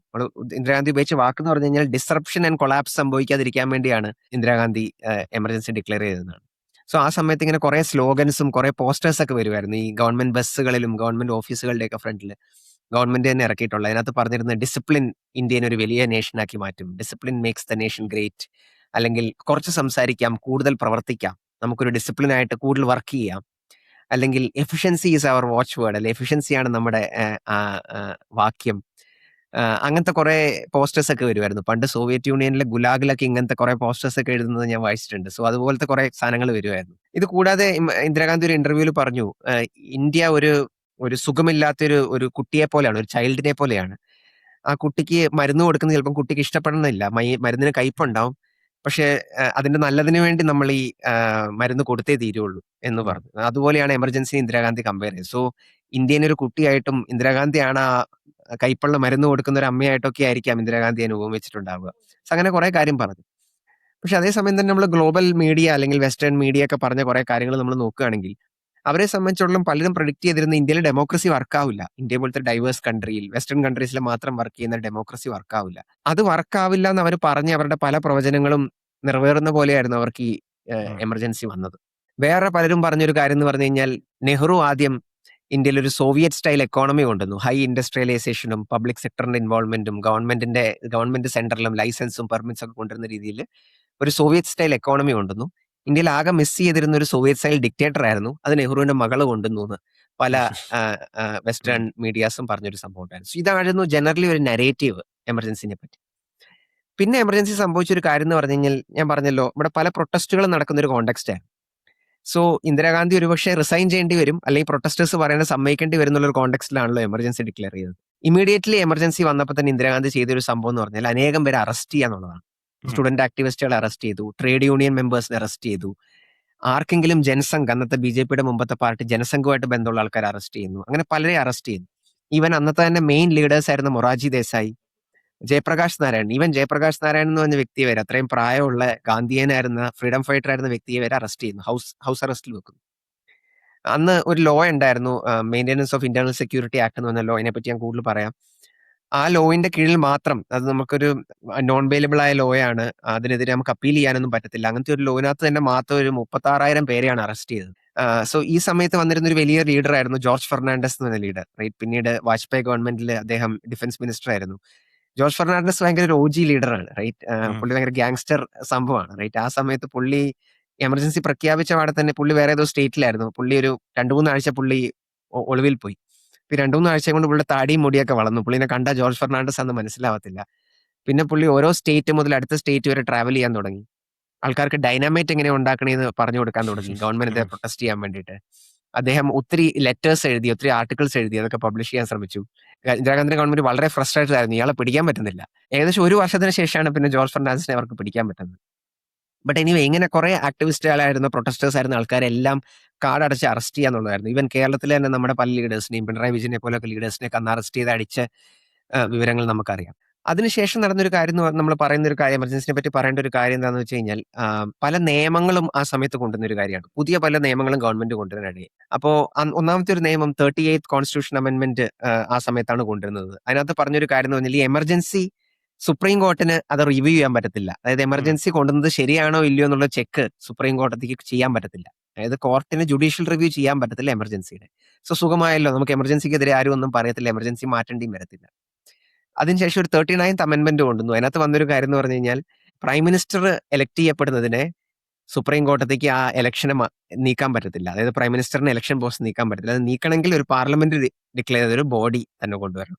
അപ്പൊ നമുക്ക് അതിന് തന്നെ ക്ലിയർ ആവും എമർജൻസി കൊണ്ടുവന്നത് എന്തിനാണെന്ന്. അതിനുശേഷം 42nd അമെന്റ്മെന്റ് കൊണ്ടുവന്നു. 42nd അമെന്റ്മെന്റ് ഒരു മിനി കോൺസ്റ്റിറ്റ്യൂഷൻ എന്നാണ് പലപ്പോഴും വിളിക്കുന്നത്. അതിന്റെ ഉള്ളിൽ കുറെ കാര്യങ്ങളുണ്ടായിരുന്നു. ഗവൺമെന്റിന് കുറെ പവേഴ്സ് കൊടുത്തു. കുറച്ച് പവേഴ്സ് എന്ന് പറഞ്ഞു കഴിഞ്ഞാൽ, ലെജിസ്ലേച്ചർ, അതായത് പാർലമെന്റ് ഏതെങ്കിലും പുതിയ റൂൾസോ അല്ലെങ്കിൽ ലോസ് കൊണ്ടുവരികയാണെങ്കിൽ അതിന് ജുഡീഷ്യൽ റിവ്യൂ ചെയ്യാൻ പറ്റത്തില്ല. കോർട്ടുകൾക്ക് അതിനകത്ത് ഇന്റർവ്യൂൻ ചെയ്യാൻ പറ്റത്തില്ല. സെന്ററിന് സ്റ്റേറ്റ് ലിസ്റ്റിലെ കുറെ കാര്യങ്ങൾ സെന്ററിന് അതിന് പവർ കൊടുക്കുന്നു. ഈവൻ എമർജൻസി കഴിഞ്ഞാലും സോഷ്യലിസം, സെക്യുലറിസം എന്നുള്ള വാക്കുകളൊക്കെ കോൺസ്റ്റിറ്റ്യൂഷനിൽ ആഡ് ചെയ്യുന്നു. പാർലമെന്റ് ടെനിയർ 5 വർഷത്തിന് 6 വർഷത്തേക്ക് നീട്ടുന്നു. അങ്ങനെ പല കാര്യങ്ങളും 42nd അമെന്റ്മെന്റിനകത്ത് കൊണ്ടുവന്നു. ആ സമയത്ത് കോൺഗ്രസിന്റെ ഒരു മെയിൻ ലീഡർ ആയിരുന്നു JB കൃപലാനി എന്ന് പറഞ്ഞ ലീഡർ. അദ്ദേഹവും ഒരു ഫ്രീഡം ഫൈറ്റർ ആയിരുന്നു. ഈവൻ നെഹ്റുവിനെക്കാട്ടും മുമ്പൊക്കെ ഗാന്ധിനോട് അസോസിയേറ്റ് ചെയ്ത ടോൾ ലീഡർ ആയിരുന്നു അദ്ദേഹം. എമർജൻസിന്റെ സമയത്ത് അദ്ദേഹം ഒരാളോട് പറഞ്ഞു, ഇന്ത്യക്ക് ഇനി ഒരു കോൺസ്റ്റിറ്റ്യൂഷൻ ഉണ്ടോ എന്ന് എനിക്കറിയത്തില്ല, കുറെ അമെന്റ്മെന്റ്സ് മാത്രമേ ബാക്കിയുള്ളൂ എന്ന് അദ്ദേഹം ഒരു കാര്യം പറഞ്ഞു. വേറൊരു കാര്യം ഗാന്ധി ആ സമയത്ത് ചെയ്തൊരു ന്യൂ എക്കണോമിക് പ്രോഗ്രാം എന്നൊരു സംഭവം കൊണ്ടുവന്നു. അപ്പം ഇന്ദിരാഗാന്ധിയെ സംബന്ധിച്ചിടത്തോളം ഈ എമർജൻസി ഇന്ത്യനെ മാറ്റിമറിക്കാൻ, ഇന്ത്യക്ക് നല്ലതിന് വേണ്ടി പുതിയ ഇന്ത്യയിലെ മാറ്റങ്ങൾ കൊണ്ടുവരാൻ വേണ്ടി കൊണ്ടുവന്ന ഒരു സാധനമാണെന്നാണ് അതിനകത്തൊരു നരേറ്റീവ്. അപ്പൊ ഈ മാറ്റങ്ങൾ കൊണ്ടുവരുന്നത് ഇന്ദിരാഗാന്ധി കാണിച്ചത് ഒരു ന്യൂ എക്കണോമിക് പ്രോഗ്രാമിലൂടെയാണ്. അപ്പം ആ ന്യൂ എക്കണോമിക് പ്രോഗ്രാമിൽ പുള്ളിക്കാരി കുറെ കാര്യങ്ങൾ അതിനകത്ത് കൊണ്ടുവരുന്നു. ഏകദേശം എല്ലാം എന്റെ അഭിപ്രായത്തിൽ ഫെയിലിയേഴ്സ് ആയിരുന്നു. ഒരു കാര്യം ലാൻഡ് റിഫോംസ് ആണ്. ഇതുവരെ നടക്കാത്ത ലാൻഡ് റിഫോംസ് നടത്താൻ പോവാണ്, റീഡിസ്ട്രിബ്യൂഷൻ നടത്താൻ പോവാണെന്നൊക്കെയാണ് പറഞ്ഞത്. പല രീതിയിൽ ഫെയിലിയേഴ്സ് ആയിപ്പോയി. നമുക്കറിയാം ഇന്ത്യയിൽ അത് ശരിക്കും നടന്നിട്ടില്ല. ഇൻഫ്ലേഷൻ അന്ന് ഭയങ്കര ഹൈ ആയിരുന്നു. ഞാൻ പറഞ്ഞല്ലോ, ഈ മൺസൂൺസ് ഒക്കെ ഫെയിൽ ചെയ്തുകൊണ്ട്. അപ്പൊ ഇൻഫ്ലേഷൻ ആൾക്കാർക്ക് ഒരു ബുദ്ധിമുട്ടാവാതിരിക്കാൻ എമർജൻസി നല്ലതാണെന്ന് കാണിക്കാൻ വേണ്ടി പ്രൈസ് കൺട്രോൾ ഒക്കെ കൊണ്ടുവരാൻ വേണ്ടി ഗവൺമെന്റ് കുറെ കാര്യങ്ങൾ ചെയ്യുമെന്ന് പറഞ്ഞു. എഗെയിൻ ഞങ്ങൾ മുമ്പത്തെ എപ്പിസോഡിൽ, ഹയക്കിന്റെ ഒക്കെ എപ്പിസോഡിൽ പ്രൈസ് കൺട്രോളിനെ പറ്റി പറഞ്ഞിട്ടുണ്ട്. അതൊരിക്കലും ഒരു നല്ല കാര്യമല്ല, എക്കണോമിനെ എപ്പോഴും അഫക്ട് ചെയ്യുന്ന ഒരു സംഭവമാണ്. വേറൊന്ന് സംഭവം, എംപ്ലോയ്മെന്റ് ജനറേഷൻ നടത്താൻ വേണ്ടി കുറെ സാധനങ്ങൾ കൊണ്ടുവരുന്നു പറഞ്ഞു. കൂടുതൽ ഇൻഡസ്ട്രിയൽ പ്രൊഡക്ഷനൊക്കെ കൊണ്ടുവരാന്ന് പറഞ്ഞു. അങ്ങനത്തെ പല കാര്യങ്ങളാണ്. പബ്ലിക് സെക്ടറിനെയൊക്കെ ഭയങ്കരമായിട്ട് എക്സ്പാൻഡ് ചെയ്യുന്ന സംഭവങ്ങൾ, അങ്ങനത്തെ കുറെ കാര്യങ്ങൾ ഈ ന്യൂ എക്കണോമിക് പ്രോഗ്രാമിലുണ്ടായിരുന്നു. വേറൊരു കാര്യം ഇന്ദിരാഗാന്ധി ചെയ്തൊരു സംഭവം എന്ന് പറഞ്ഞാൽ, അന്നത്തെ പ്രസിന്റെ മീഡിയന്റെ അവസ്ഥയൊന്ന് നശിപ്പിക്കുക എന്നുള്ളതാണ്. റൈറ്റ്. സോ ഇന്ന് നമ്മുടെ ഗവൺമെന്റ് പല രീതിയിലും പ്രസിനെ കൺട്രോൾ ചെയ്യുന്നതൊക്കെ നമ്മൾ പറയുന്നില്ല. അത് പല രീതിയിലും പരോക്ഷമായിട്ടാണ് കൺട്രോൾ ചെയ്യുന്നത്. അന്ന് വളരെ പബ്ലിക്കായി പരസ്യമായിട്ട് കൺട്രോൾ ചെയ്തിരുന്നു പ്രസിനെ. അപ്പം എമർജൻസി ഡിക്ലെയർ ചെയ്ത ആദ്യത്തെ വീക്കിൽ തന്നെ പറഞ്ഞു, ഈ ന്യൂസ് പേപ്പറുകളൊക്കെ ഇറക്കുന്ന എഡിറ്റോറിയൽസ്, അതായത് ന്യൂസ് പേപ്പർ ആണല്ലോ മെയിൻ നമ്മുടെ മാധ്യമം എന്ന് പറയുന്ന സംഭവം. എഡിറ്റോറിയൽസ് എല്ലാം ആദ്യം ഗവൺമെന്റ് അടുത്ത് അപ്രൂവൽ കിട്ടിയിട്ടേ അത് ചെയ്യാൻ പറ്റത്തുള്ളൂ.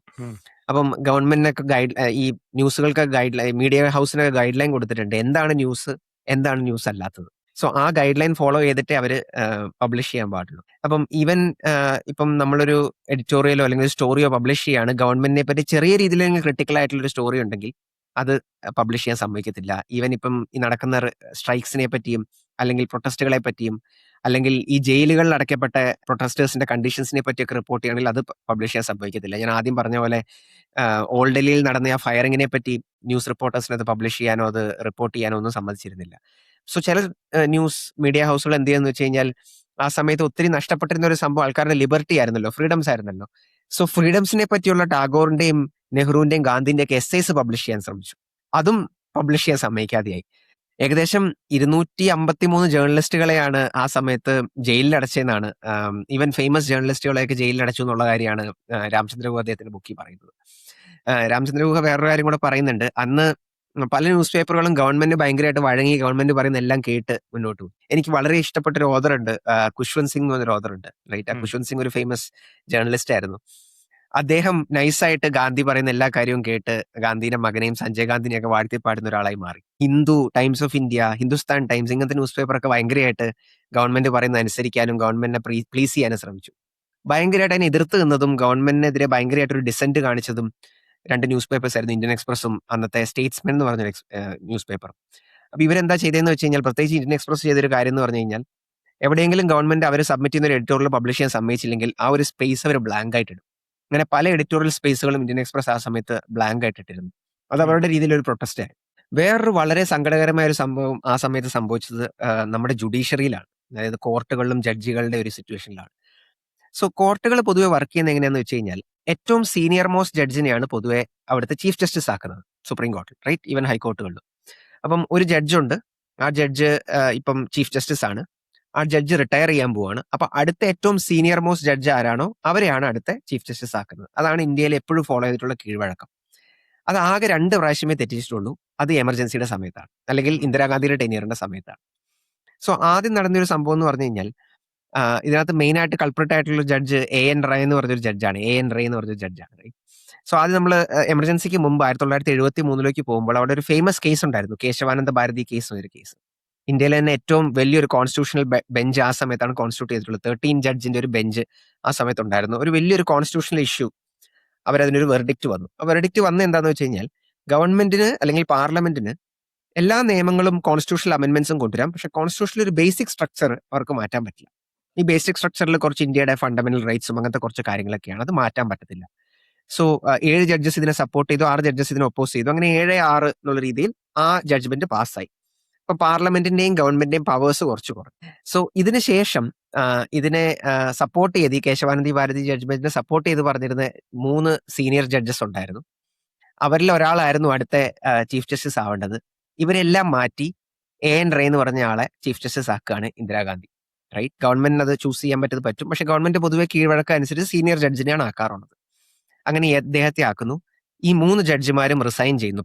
അത് പ്രൊട്ടസ്റ്റ് ചെയ്തുകൊണ്ട്. അവരെ സംബന്ധിച്ചിടത്തോളം വളരെ തെറ്റായ കാര്യമാണ്. ഗവൺമെന്റിന് വേണ്ടി സപ്പോർട്ട് ചെയ്യുന്ന ഒരു ജഡ്ജിനെ അവർ കൊണ്ടുവരുന്ന പോലെയാണ് അവരതിനെ കണ്ടത്. അങ്ങനെ ഈ എൻ റേ ആണ് എമർജൻസി ഡിക്ലെയർ ചെയ്ത സമയത്തുള്ള ചീഫ് ജസ്റ്റിസ്. എമർജൻസിയുടെ സമയത്ത് ആനന്ദ് പറഞ്ഞ പോലെ പല ആൾക്കാരെയും ഈ കോൺസ്റ്റിറ്റ്യൂഷനിലുള്ള പല പ്രൊവിഷൻസും കാര്യങ്ങളൊക്കെ എമർജൻസി സപ്പോർട്ട് ചെയ്യുന്നുണ്ട്. പക്ഷെ അതിന്റെയൊക്കെ അപ്പുറത്തേക്ക് ഗവൺമെന്റ് പോയി പലരെയും തുറങ്കലിൽ അടയ്ക്കുന്നു. അങ്ങനെ ഹേബിയസ് കോർപ്പസ് പെറ്റീഷനുമായിട്ട് ആൾക്കാരെ നമ്മളിങ്ങനെ തറങ്കലിൽ അടയ്ക്കുമ്പോൾ നമ്മൾ അപ്പീൽ ചെയ്യുന്നൊരു ഒരു പ്രൊവിഷനാണല്ലോ ഹേബിയസ് കോർപ്പസ്. അതുകൊണ്ട് പലരും ഇങ്ങോട്ടേക്ക് പോയി, സുപ്രീം കോടതിയിലേക്ക് പോയി. അങ്ങനെ സുപ്രീം കോടതിയിലേക്ക് പോയ സമയത്ത് ഈ ഹേബിയസ് കോർപ്പസ് എമർജൻസി സമയത്ത് ചെയ്യാൻ പാടുവോ ഇല്ലയോ എന്നുള്ള ചോദ്യമൊക്കെ വന്നു. ആ സമയത്ത് ആ കേസിന് ഫേമസ് കേസാണ്, അതിന് ADM ജബൽപൂർ കേസ് എന്നാണ് പൊതുവെ പറയുന്നത്. ആ കേസിൽ 4 ജഡ്ജിമാര് ഗവൺമെന്റിന് ഹേബിയസ് കോർപ്പസ് ഫോളോ ചെയ്യേണ്ട ആവശ്യമില്ല എന്ന് പറഞ്ഞു. ഒരു ജഡ്ജ് അതിനെ എതിർത്തു. ഈ 4 ജഡ്ജിമാരിൽ ഒരാൾ എൻ റേ ആയിരുന്നു. എതിർത്ത ജഡ്ജിന്റെ പേര് HR ഖന്ന എന്നാണ്. അദ്ദേഹത്തിന്റെ ഡിസെന്റ് നോട്ട്, അദ്ദേഹം എതിർത്ത് പറഞ്ഞിരുന്ന അദ്ദേഹത്തിന്റെ കോട്ട് ഭയങ്കര ഫേമസ് ആണ്. ഞാനൊന്ന് വായിക്കാം. അദ്ദേഹം പറഞ്ഞൊരു കാര്യം എന്ന് പറഞ്ഞു കഴിഞ്ഞാൽ, neither life nor liberty are bounties conferred by the state. The right to life has existed even before the advent of the constitution. അദ്ദേഹം പറഞ്ഞത് റൈറ്റ് ടു ലൈഫ് അല്ലെങ്കിൽ റൈറ്റ് ടു ലിബർട്ടി കോൺസ്റ്റിറ്റ്യൂഷൻ കാരണം നമുക്ക് കിട്ടിയതല്ല, ആൾക്കാർക്ക് ഓൾറെഡി ഉള്ളതാണ്. Constitution അതിനെ അംഗീകരിക്കുന്നു എന്ന് മാത്രം. അതുകൊണ്ട് അത് എടുത്ത് കളയാൻ പറ്റില്ല എന്ന് പറഞ്ഞു. അടുത്തത് വരേണ്ടത് എൻ റേ കഴിഞ്ഞിട്ട് അടുത്ത് വരുന്നത് ഈ ഡിസെന്റ് ചെയ്ത HR ഖന്ന എന്ന് പറഞ്ഞ ജഡ്ജായിരുന്നു. അദ്ദേഹത്തെ അടുത്ത ചീഫ് ജസ്റ്റിസ് ആക്കിയില്ല. HR ഖന്നയും റിസൈൻ ചെയ്തു. നമ്മൾ ഇന്ന് തിരിച്ച് ചിന്തിക്കുമ്പോൾ പലരും എൻ റേനെ വളരെയധികം എന്താ പറയുക, ചരിത്രം അദ്ദേഹത്തെ നല്ല രീതിയിലല്ല കാണുന്നത്. പക്ഷെ HR ഖന്നനെ ഭയങ്കര ഹീറോ ആയിട്ടാണ് കാണുന്നത്. ഇന്ദിരാഗാന്ധിക്ക് ശേഷം വന്ന ഗവൺമെന്റ് HR ഖന്നനെ അവരുടെ ലോ കമ്മീഷന്റെ ചെയർമാൻ ആക്കി വെച്ചു. ഇന്ദിരാഗാന്ധിന്റെ സമയത്ത് ചെയ്ത നിയമങ്ങളൊക്കെ മാറ്റുന്നതിനെ പറ്റി അദ്ദേഹമാണ് പിന്നെ അതിന് ഇവാലുവേറ്റ് ഒക്കെ ചെയ്തത്. സോ ചരിത്രം HR ഖന്നയോട് വളരെയധികം നീതി പുലർത്തി. പക്ഷേ എൻ റേനെ ഒരു കുറ്റവാളിയായിട്ട് പിന്നെ ശരിക്കും കാണുക തന്നെ ചെയ്തു. അപ്പം ഇങ്ങനത്തെ കുറെ കാര്യങ്ങൾ ആ സമയത്ത് സംഭവിച്ചു. വേറൊരു കാര്യം, ഇതിന് മറുവശത്ത് സംഭവിച്ചൊരു കാര്യം എന്ന് പറഞ്ഞാൽ, ഈ എമർജൻസി എന്ന സംഭവം മിഡിൽ ക്ലാസ് ആൾക്കാർക്ക് ഭയങ്കര സന്തോഷം തന്നൊരു കാര്യമാണ്. ഉം. ഈവൻ കേരളത്തിലെ പല ആൾക്കാർക്കും എമർജൻസി ഭയങ്കര നല്ല കാര്യമാണ്. അതിന്റെ ഒരു വലിയ കാരണം എന്ന് പറഞ്ഞാൽ ആ സമയത്ത് ഒത്തിരി പ്രൊട്ടസ്റ്റും കുറെ ഇൻസ്റ്റബിലിറ്റിയും അങ്ങനത്തെ കാര്യങ്ങളൊക്കെ നടക്കുന്ന ഒരു സംഭവമായിരുന്നു. ആ ഒരു ഡെക്കേഡ്, 1973 മുമ്പുള്ള ഒരു ഡെക്കേഡ്, വാർ നടക്കുന്നു, കോൺഗ്രസിനുള്ളിൽ വലിയ അടികൾ നടക്കുന്നു, കോൺഗ്രസ് സ്പ്ലിറ്റ് ആവുന്നു, ഇലക്ഷൻസ് നടക്കുന്നു, പ്രൊട്ടസ്റ്റ് നടക്കുന്നു, ഫുൾ പ്രശ്നങ്ങൾ. ആ സമയത്ത് എമർജൻസി വരുന്നു. എമർജൻസിയുടെ സമയത്ത് വളരെയധികം കാമാവുന്നു കാര്യങ്ങൾ. സോ മിഡിൽ ക്ലാസ് ആയ ആൾക്കാർക്ക് ഇത് ഭയങ്കര സന്തോഷമായ ഒരു കാര്യമായിരുന്നു. ആ 2 വർഷങ്ങൾ നല്ല മൺസൂൺ ഇന്ത്യയിൽ കിട്ടുകയും ചെയ്തു. അതുകൊണ്ട് പ്രൈസ് ഒക്കെ ഭയങ്കരമായിട്ട് കുറഞ്ഞു. ഇൻഫ്ലേഷൻ കുറച്ച് കുറഞ്ഞു, വിലക്കയറ്റം കുറഞ്ഞു. സോ അതുകൊണ്ടും ആൾക്കാർ ഹാപ്പി ആയിരുന്നു. ബിസിനസ് ആൾക്കാർ ഭയങ്കര ഹാപ്പി ആയിരുന്നു. ഈവൻ JRD ടാറ്റയൊക്കെ ആ സമയത്ത് എമർജൻസിനെ സപ്പോർട്ട് ചെയ്തുകൊണ്ടുള്ള കോട്സ് ഒക്കെ നമ്മൾ വായിച്ചിട്ടുണ്ട്. സോ അങ്ങനെ ഒരു സംഭവം വേറൊരു വശത്ത് നടക്കുന്നുണ്ട്.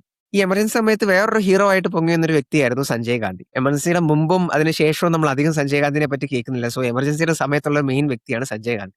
നമ്മൾക്ക് എല്ലാവർക്കും രാജീവ് ഗാന്ധിനെ അറിയാം. രാജീവ് ഗാന്ധി ഇന്ദിരാഗാന്ധിയുടെ 2ാമത്തെ മകൻ. പക്ഷെ ഇന്ദിരാഗാന്ധിയുടെ ആദ്യത്തെ മകൻ, മൂത്ത മകൻ സഞ്ജയ് ഗാന്ധി എമർജൻസിയുടെ സമയത്താണ് അദ്ദേഹത്തിന് ശരിക്കുള്ള രൂപം പുറത്തു വരുന്നത്. മെയിനായിട്ട് ഇന്ദിരാഗാന്ധിക്കെതിരെ കേസ് വന്ന് ഇന്ദിരാഗാന്ധി റിസൈൻ ചെയ്യണോ വേണ്ടയോ എമർജൻസിക്ക് മുമ്പുള്ള ആ ചോദ്യമൊക്കെ നിൽക്കുമ്പോൾ ഇന്ദിരാഗാന്ധി റിസൈൻ ചെയ്യരുത് എന്ന് ഫോഴ്സ് ചെയ്തത് സഞ്ജയ് ഗാന്ധി ആയിരുന്നു എന്നാണ് പലരും പറയുന്നത്. സോ ഈ സമയത്ത് അദ്ദേഹം ഭയങ്കര പവർഫുൾ ആവുകയാണ് ഈ എമർജൻസി സമയത്ത്. ഞാൻ നേരത്തെ പറഞ്ഞ പോലെ ഡൽഹി ടേക്ക് കെയർ ചെയ്യാൻ അദ്ദേഹത്തിനാണ് ഉത്തരവാദിത്തം കൊടുക്കുന്നത്. പലരും അന്ന് മനസ്സിലാക്കിയിരുന്നത് ഇന്ദിരാഗാന്ധിയുടെ ചെവിയിൽ കാര്യങ്ങൾ എത്തണമെങ്കിൽ സഞ്ജയ് ഗാന്ധി വഴി പോകണം എന്നാണ് പലരും മനസ്സിലാക്കിയിരുന്നത്. സോ ആ സമയത്ത് തന്നെ ഈ സഞ്ജയ് ഗാന്ധി പല സ്റ്റേറ്റുകളും വിസിറ്റ് ചെയ്യാൻ വേണ്ടി പോകും. വിസിറ്റ് ചെയ്യാൻ വേണ്ടി പോകുന്ന സമയത്ത് സഞ്ജയ് ഗാന്ധി അന്നൊരു പൊളിറ്റിക്കൽ പൊസിഷൻ ഒന്നും വഹിക്കുന്ന ആളൊന്നും അല്ല. ഒരു മിനിസ്റ്ററോ അങ്ങനെയൊന്നും അല്ല. അദ്ദേഹത്തെ സ്വീകരിക്കാൻ വേണ്ടി അവിടെ പോകുന്നത് ആ സംസ്ഥാനത്തിന്റെ ചീഫ് മിനിസ്റ്റർമാരാണ്. റൈറ്റ്. ഉം. ഒരു കഥയുണ്ട്. സഞ്ജയ് ഗാന്ധി എവിടെയോ നടക്കുന്ന സമയത്ത് ഉത്തർപ്രദേശിലാന്ന് തോന്നുന്നു എനിക്ക്. നടക്കുന്ന സമയത്ത് അദ്ദേഹത്തിന്റെ ചെരുപ്പ് തെറിച്ചുപോയി. അപ്പൊ അദ്ദേഹത്തിന്റെ ചെരുപ്പ് പോയിട്ട് കൈകൊണ്ട് എടുത്തോണ്ട് വന്ന ഉത്തർപ്രദേശിന്റെ ചീഫ് മിനിസ്റ്റർ ആയിരുന്നു ആ സമയത്ത്. ഉം. അപ്പൊ അങ്ങനെ പല കാര്യങ്ങളും സഞ്ജയ് ഗാന്ധിനെ പ്രീതിപ്പെടുത്താനും അതിലൂടെ ഇന്ദിരാഗാന്ധിയെ പ്രീതിപ്പെടുത്താനും പലരും ശ്രമിക്കുന്നുണ്ട്. സഞ്ജയ് ഗാന്ധിക്ക് സ്വയമായ ഒരു 5 പോയിന്റ് പ്രോഗ്രാം ഉണ്ടായിരുന്നു. ഇന്ദിരാഗാന്ധിക്കുള്ള ഒരു ന്യൂ എക്കണോമിക് പ്രോഗ്രാം പോലെ സഞ്ജയ് ഗാന്ധിക്ക് ഒരു 5 പോയിന്റ് പ്രോഗ്രാം ഉണ്ട്. ഇതിനകത്ത് കൂടുതലും ഉണ്ടായിരുന്നത് ഫാമിലി പ്ലാനിംഗ് കൊണ്ടുവരണം, സ്ലംസ് അബോളിഷ് ചെയ്യണം. ഞാൻ നേരത്തെ പറഞ്ഞ പോലത്തെ കാര്യങ്ങൾ. റൈറ്റ്. ഈ ഫാമിലി പ്ലാനിങ്ങിനെ പറ്റിയൊക്കെ ഞങ്ങൾ മുമ്പ് ഒരു എപ്പിസോഡിൽ ഇന്ത്യയിലെ പോപ്പുലേഷനെ പറ്റി ഒരു എപ്പിസോഡിൽ ഞങ്ങൾ ഡീറ്റെയിൽഡ് ആയിട്ട് സംസാരിച്ചിട്ടുണ്ട്. ഈ ഫാമിലി പ്ലാനിങ്ങും അതിന്റെ ഐഡിയാസ് കൊണ്ടുവന്നതും കൊണ്ടുള്ള കുറെ പ്രശ്നങ്ങൾ ഇന്ത്യയിൽ സംഭവിച്ചതിനെ പറ്റി. അദ്ദേഹം ഈ സ്ലംസ് കുറെ ക്ലിയർ ചെയ്യാൻ നോക്കി, ഫാമിലി പ്ലാനിങ് നടത്താൻ നോക്കി. ഇതൊന്നും വർക്കൗട്ട് ആയില്ല. ഭയങ്കര ഒരു ഹൈ ക്ലാസ്, ഭയങ്കരമായിട്ട് ഇന്ത്യനെ ഒരു അമേരിക്ക ആക്കാനോ പാരീസ് ആക്കാനോ ഒക്കെ ശ്രമിക്കുന്ന ഒരു വ്യക്തി നടത്തുന്ന കുറെ ഐഡിയാസ് പോലെയാണ് അത് വർക്കൗട്ട് ചെയ്തത്. സോ ഇങ്ങനെയൊക്കെയാണ് മൊത്തത്തിൽ എമർജൻസി ആ സമയത്ത് വർക്ക് ചെയ്തിരുന്ന സംഭവം. കുറെ രീതിയിൽ അതോറിറ്റേറിയനിസവും കുറെ രീതിയിൽ ഡിക്റ്റേറ്റർഷിപ്പും കുറെ രീതിയിൽ പലരെ അടിച്ചമർത്തലും പ്രൊട്ടസ്റ്റുകളെ നശിപ്പിക്കലും ഇങ്ങനത്തെ രീതിയിലാണ് കുറെ രീതിയിൽ പൊളിറ്റിക്കലി ഇത് നടന്നിരുന്നത്. എക്കണോമിക്കലി എടുത്ത പല മൂവ്സും പരാജയമായിരുന്നു. പക്ഷെ വേറെ കുറെ പേർക്ക് ഇത് ഭയങ്കര ഹാപ്പി ആയിരുന്നു, കാമും ഒക്കെ തന്നു എന്നുള്ളതാണ്. അവര് വളരെയധികം സമാധാനവും അന്തരീക്ഷത്തെ കുറച്ചും കൂടെ മെച്ചപ്പെടുത്തുക എന്നുള്ളതാണ് വേറെ കുറെ ആൾക്കാർ ചിന്തിച്ചത്.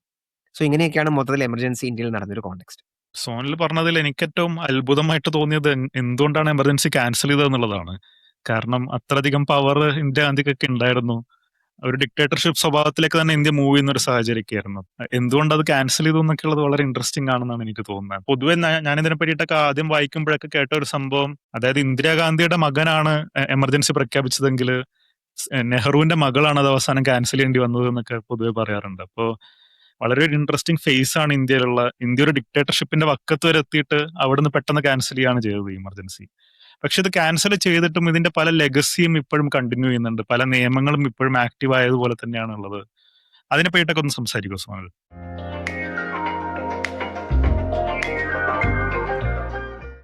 കുറച്ച് ഐഡിയാസ് ഞാൻ പറയാം. എനിക്ക് ക്യാൻസൽ ചെയ്ത് എന്തുകൊണ്ടാണ് ആനന്ദ് പറഞ്ഞ പോലെ ഇത് ക്യാൻസൽ ചെയ്തൊരു നല്ല കാര്യമാണെങ്കിലും പൊതുവെ ഇത്രയും പവറൊക്കെ കിട്ടുമ്പോൾ പൊളിറ്റീഷ്യൻസ് ക്യാൻസൽ ചെയ്യാറില്ല ഇങ്ങനത്തെ സംഭവങ്ങൾ.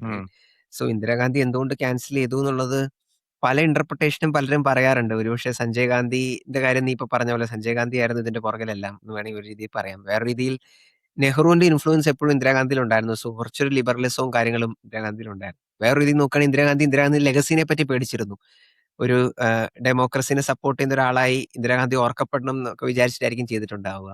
വേറെ ആൾക്കാർ ഒരുപക്ഷെ ഈ ഇതിനകത്തൊരു ജെൻഡേർഡ് ലെൻസ് കൊണ്ടുവരാറുണ്ട്. അവിടുത്തെ പുരുഷന്മാരെയൊക്കെ പിടിച്ചു വെക്കാൻ വേണ്ടി ഇന്ദിരാഗാന്ധി ഒരു വ്യക്തിക്ക് ഇങ്ങനത്തെ പല മൂവ്സും എടുക്കേണ്ടി വന്നു എന്ന് പറയാറുണ്ട്. എന്റെ ഒരു കാഴ്ചപ്പാടെന്ന് പറഞ്ഞു കഴിഞ്ഞാൽ ഇന്ദിരാഗാന്ധി വളരെയധികം ഡിക്റ്ററ്റോറിയൽ ടെൻഡൻസീസ് ഉള്ള ഒരു വ്യക്തിയായിരുന്നു. മുമ്പും അതിനുശേഷവും ഒക്കെ ഡിക്റ്ററ്റോറിയൽ ടെൻഡൻസി ഉള്ള ഒരു വ്യക്തിയായിരുന്നു. ഇങ്ങനെയൊരു മൂവ് കൊണ്ടുവന്നു രക്ഷപ്പെടാൻ വേണ്ടിയിട്ട്. കുറച്ച് കഴിഞ്ഞപ്പോൾ ഇന്ദിരാഗാന്ധിയുടെ ലെഗസിനെ അത് അഫക്ട് ചെയ്യും. കുറെ പേര് ക്രിട്ടിസൈസ് ചെയ്യുന്നുണ്ട്. വെസ്റ്റേൺ മീഡിയയിലൊക്കെ മോശമായി കാണുന്നു. നമുക്കറിയാം പല പ്രൈം മിനിസ്റ്റർമാർക്കും വെസ്റ്റേൺ മീഡിയയിൽ എങ്ങനെയാണ് അവരെ കാണുന്നത് എന്നുള്ളതാണ് അവർക്ക് ഏറ്റവും ഇമ്പോർട്ടന്റ് ആയ കാര്യം. സോ അത് അഫക്ട് ചെയ്യപ്പെടാതിരിക്കാൻ വേണ്ടിയായിരിക്കാം ഒരുപക്ഷെ അത് ചെയ്തിട്ടുള്ളതെന്ന് എനിക്ക് തോന്നുന്നു. ബട്ട് എനിവേ ആ സമയത്ത് കൊണ്ടുവന്ന പല ആക്ട്സും അല്ലെങ്കിൽ പല നിയമങ്ങളും അതിന്റെ ലെഗസി ഇപ്പോഴും കണ്ടിന്യൂ ചെയ്യുന്നുള്ളതാണ്. റൈറ്റ്. രാമചന്ദ്ര ഗുഹ തന്നെ വേറൊരു ഇന്റർവ്യൂവിൽ പറഞ്ഞൊരു കോട്ട് ഉണ്ട്. The problem with dictators is not that they come up with bad policies but the policies outlive them എന്ന് പറയുന്ന ഒരു സംഭവമുണ്ട്. അതായത് അവര് ഈ ഡിക്റ്റേറ്റേഴ്സ് കൊണ്ടുവരുന്ന പ്രശ്നം എന്ന് പറഞ്ഞു കഴിഞ്ഞാൽ അവര് പൊട്ട പോളിസീസോ അല്ലെങ്കിൽ അങ്ങനത്തെ കാര്യങ്ങളോ കൊണ്ടുവരുന്നതല്ല പ്രശ്നം. അവര് പോയാലും എല്ലാവരും മരിക്കും, എല്ലാ ഡിക്റ്റേറ്റേഴ്സും മാറും, എല്ലാ മോശം പ്രൈം മിനിസ്റ്റേഴ്സും മോശം ലീഡേഴ്സും മാറും. റൈറ്റ്. പക്ഷെ അവർ മാറിക്കഴിഞ്ഞാൽ അവർ ചെയ്തിരുന്ന പോളിസീസും ഐഡിയാസും പിന്നെയും കണ്ടിന്യൂ ചെയ്യുന്നതാണ് ഏറ്റവും വലിയ പ്രശ്നം. സോ അതാണ് എമർജൻസിയിലും പല രീതിയിലും സംഭവിച്ചത്. ഒന്നാമത്തെ കാര്യം ആ സമയത്ത് ഈ 1971 കൊണ്ടുവന്ന ഒരു റൂളായിരുന്നു, ലോ ആയിരുന്നു ഇന്ദിരാഗാന്ധിയുടെ സമയത്ത് തന്നെ, maintenance of internal security act എന്ന് പറയുന്നത്. അതായത് ആൾക്കാരെ ഇപ്പം പബ്ലിക് ഓർഡർ നശിപ്പിക്കാനോ അല്ലെങ്കിൽ സെക്യൂരിറ്റി നശിപ്പിക്കുന്നോ അല്ലെങ്കിൽ ഡിഫൻസിന് അവർ എന്തെങ്കിലും വൾണറബിലിറ്റി കൊണ്ടുവരുന്നു എന്നൊക്കെ പറഞ്ഞിട്ട് ആൾക്കാരെ പ്രിവെന്റീവ് ഡിറ്റൻഷൻ നടത്താൻ പറ്റും. അതാണ് ഈ ഈ ലോ എന്ന് പറയുന്നത്. ഇപ്പൊ ഡിറ്റൻഷൻ വിത്തൗട്ട് ട്രയൽ ആൾക്കാരെ അടച്ചിടാൻ പറ്റും. ഇത് 1978 പിന്നെ റിപ്പീൽ ചെയ്തു. പക്ഷെ ഞാൻ നേരത്തെ പറഞ്ഞ പോലെ ഒത്തിരി ആക്ടിവിസ്റ്റുകളെയും പ്രൊട്ടസ്റ്റേഴ്സിനെയൊക്കെ അറസ്റ്റ് ചെയ്യാൻ ഉപയോഗിച്ചത് ഈ മിസ എന്ന് പറഞ്ഞ ഈ ആക്ട് ആയിരുന്നു. Right. Maintenance of internal security act. പക്ഷേ ഇത് അവിടെയും കൊണ്ട് അവസാനിക്കുന്നില്ല. 1978 ഇത് എടുത്തു കളഞ്ഞെങ്കിലും 1980 പിന്നെയും ഇത് നാഷണൽ സെക്യൂരിറ്റി ആക്ട് എന്ന രീതിയിൽ പിന്നെയും തിരിച്ചു വരികയാണ്. നമുക്കെല്ലാവർക്കും അറിയാം NSAനെ പറ്റി. ഇന്ന് ഇന്ത്യയിൽ പല പ്രൊട്ടസ്റ്റേഴ്സിനെ, ആക്ടിവിസ്റ്റുകളെയും പല ആൾക്കാരെയൊക്കെ പ്രിവന്റീവ് ഡിറ്റൻഷൻ നടത്താൻ വേണ്ടി ഉപയോഗിക്കുന്ന ലോയാണ് national security act. Even Sonam Wangchuk, നമുക്കറിയാം CAA പ്രൊട്ടസ്റ്റിന്റെ സമയത്ത് ഡോക്ടർ കഫീൽ ഖാൻ എന്നൊരു വ്യക്തി, മണിപ്പൂരിലുള്ള ജേർണലിസ്റ്റുകൾ, അങ്ങനെ പലരെയും അറസ്റ്റ് ചെയ്യാൻ ഉപയോഗിക്കുന്ന ഒരു ലോയാണ് ഈ നാഷണൽ സെക്യൂരിറ്റി ആക്ട്. രണ്ടാമത്തെ ഒരു സംഭവം അന്ന് കൊണ്ടുവന്നത് 42nd അമെന്റ്മെന്റ് ആണ്. റൈറ്റ്, 42nd അമെന്റ്മെന്റ് ഞാൻ പറഞ്ഞ നേരത്തെ ഒരു മിനി കോൺസ്റ്റിറ്റ്യൂഷൻ പോലത്തെ ഒരു സാധനമാണത്. അതിനകത്ത് കുറേ സാധനങ്ങൾ കൊണ്ടുവന്നു. റൈറ്റ്, ജുഡീഷ്യൽ റിവ്യൂ ചെയ്യാൻ പാടില്ല, അങ്ങനെ പല പല പ്രൊവിഷൻസും അതിനകത്തുണ്ടായിരുന്നു. സോ അതിനുശേഷം വന്ന ഗവൺമെന്റ്, ജനതാ പാർട്ടിയുടെ ഗവൺമെന്റ് എന്ത് ചെയ്തെന്ന് വെച്ച് കഴിഞ്ഞാൽ 42nd അമെന്റ്മെന്റ് അബോളിഷ് ചെയ്തു. അതിനകത്ത് 43rd ആൻഡ് 44th അമെന്റ്മെന്റ് അവർ കൊണ്ടുവന്നു. സോ അതിനകത്ത് ജുഡീഷ്യൽ റിവ്യൂ ചെയ്യാം ഗവൺമെന്റ് കൊണ്ടുവന്ന ലോസിന്റെ എന്നുള്ള സാധനം കൊണ്ടുവന്നു. അല്ലെങ്കിൽ നാഷണൽ എമർജൻസി ഡിക്ലെയർ ചെയ്യാൻ കുറച്ചും കൂടെ സ്ട്രിഞ്ചന്റ് ആയിട്ടുള്ള കണ്ടീഷൻസ് അവർ കൊണ്ടുവന്നു.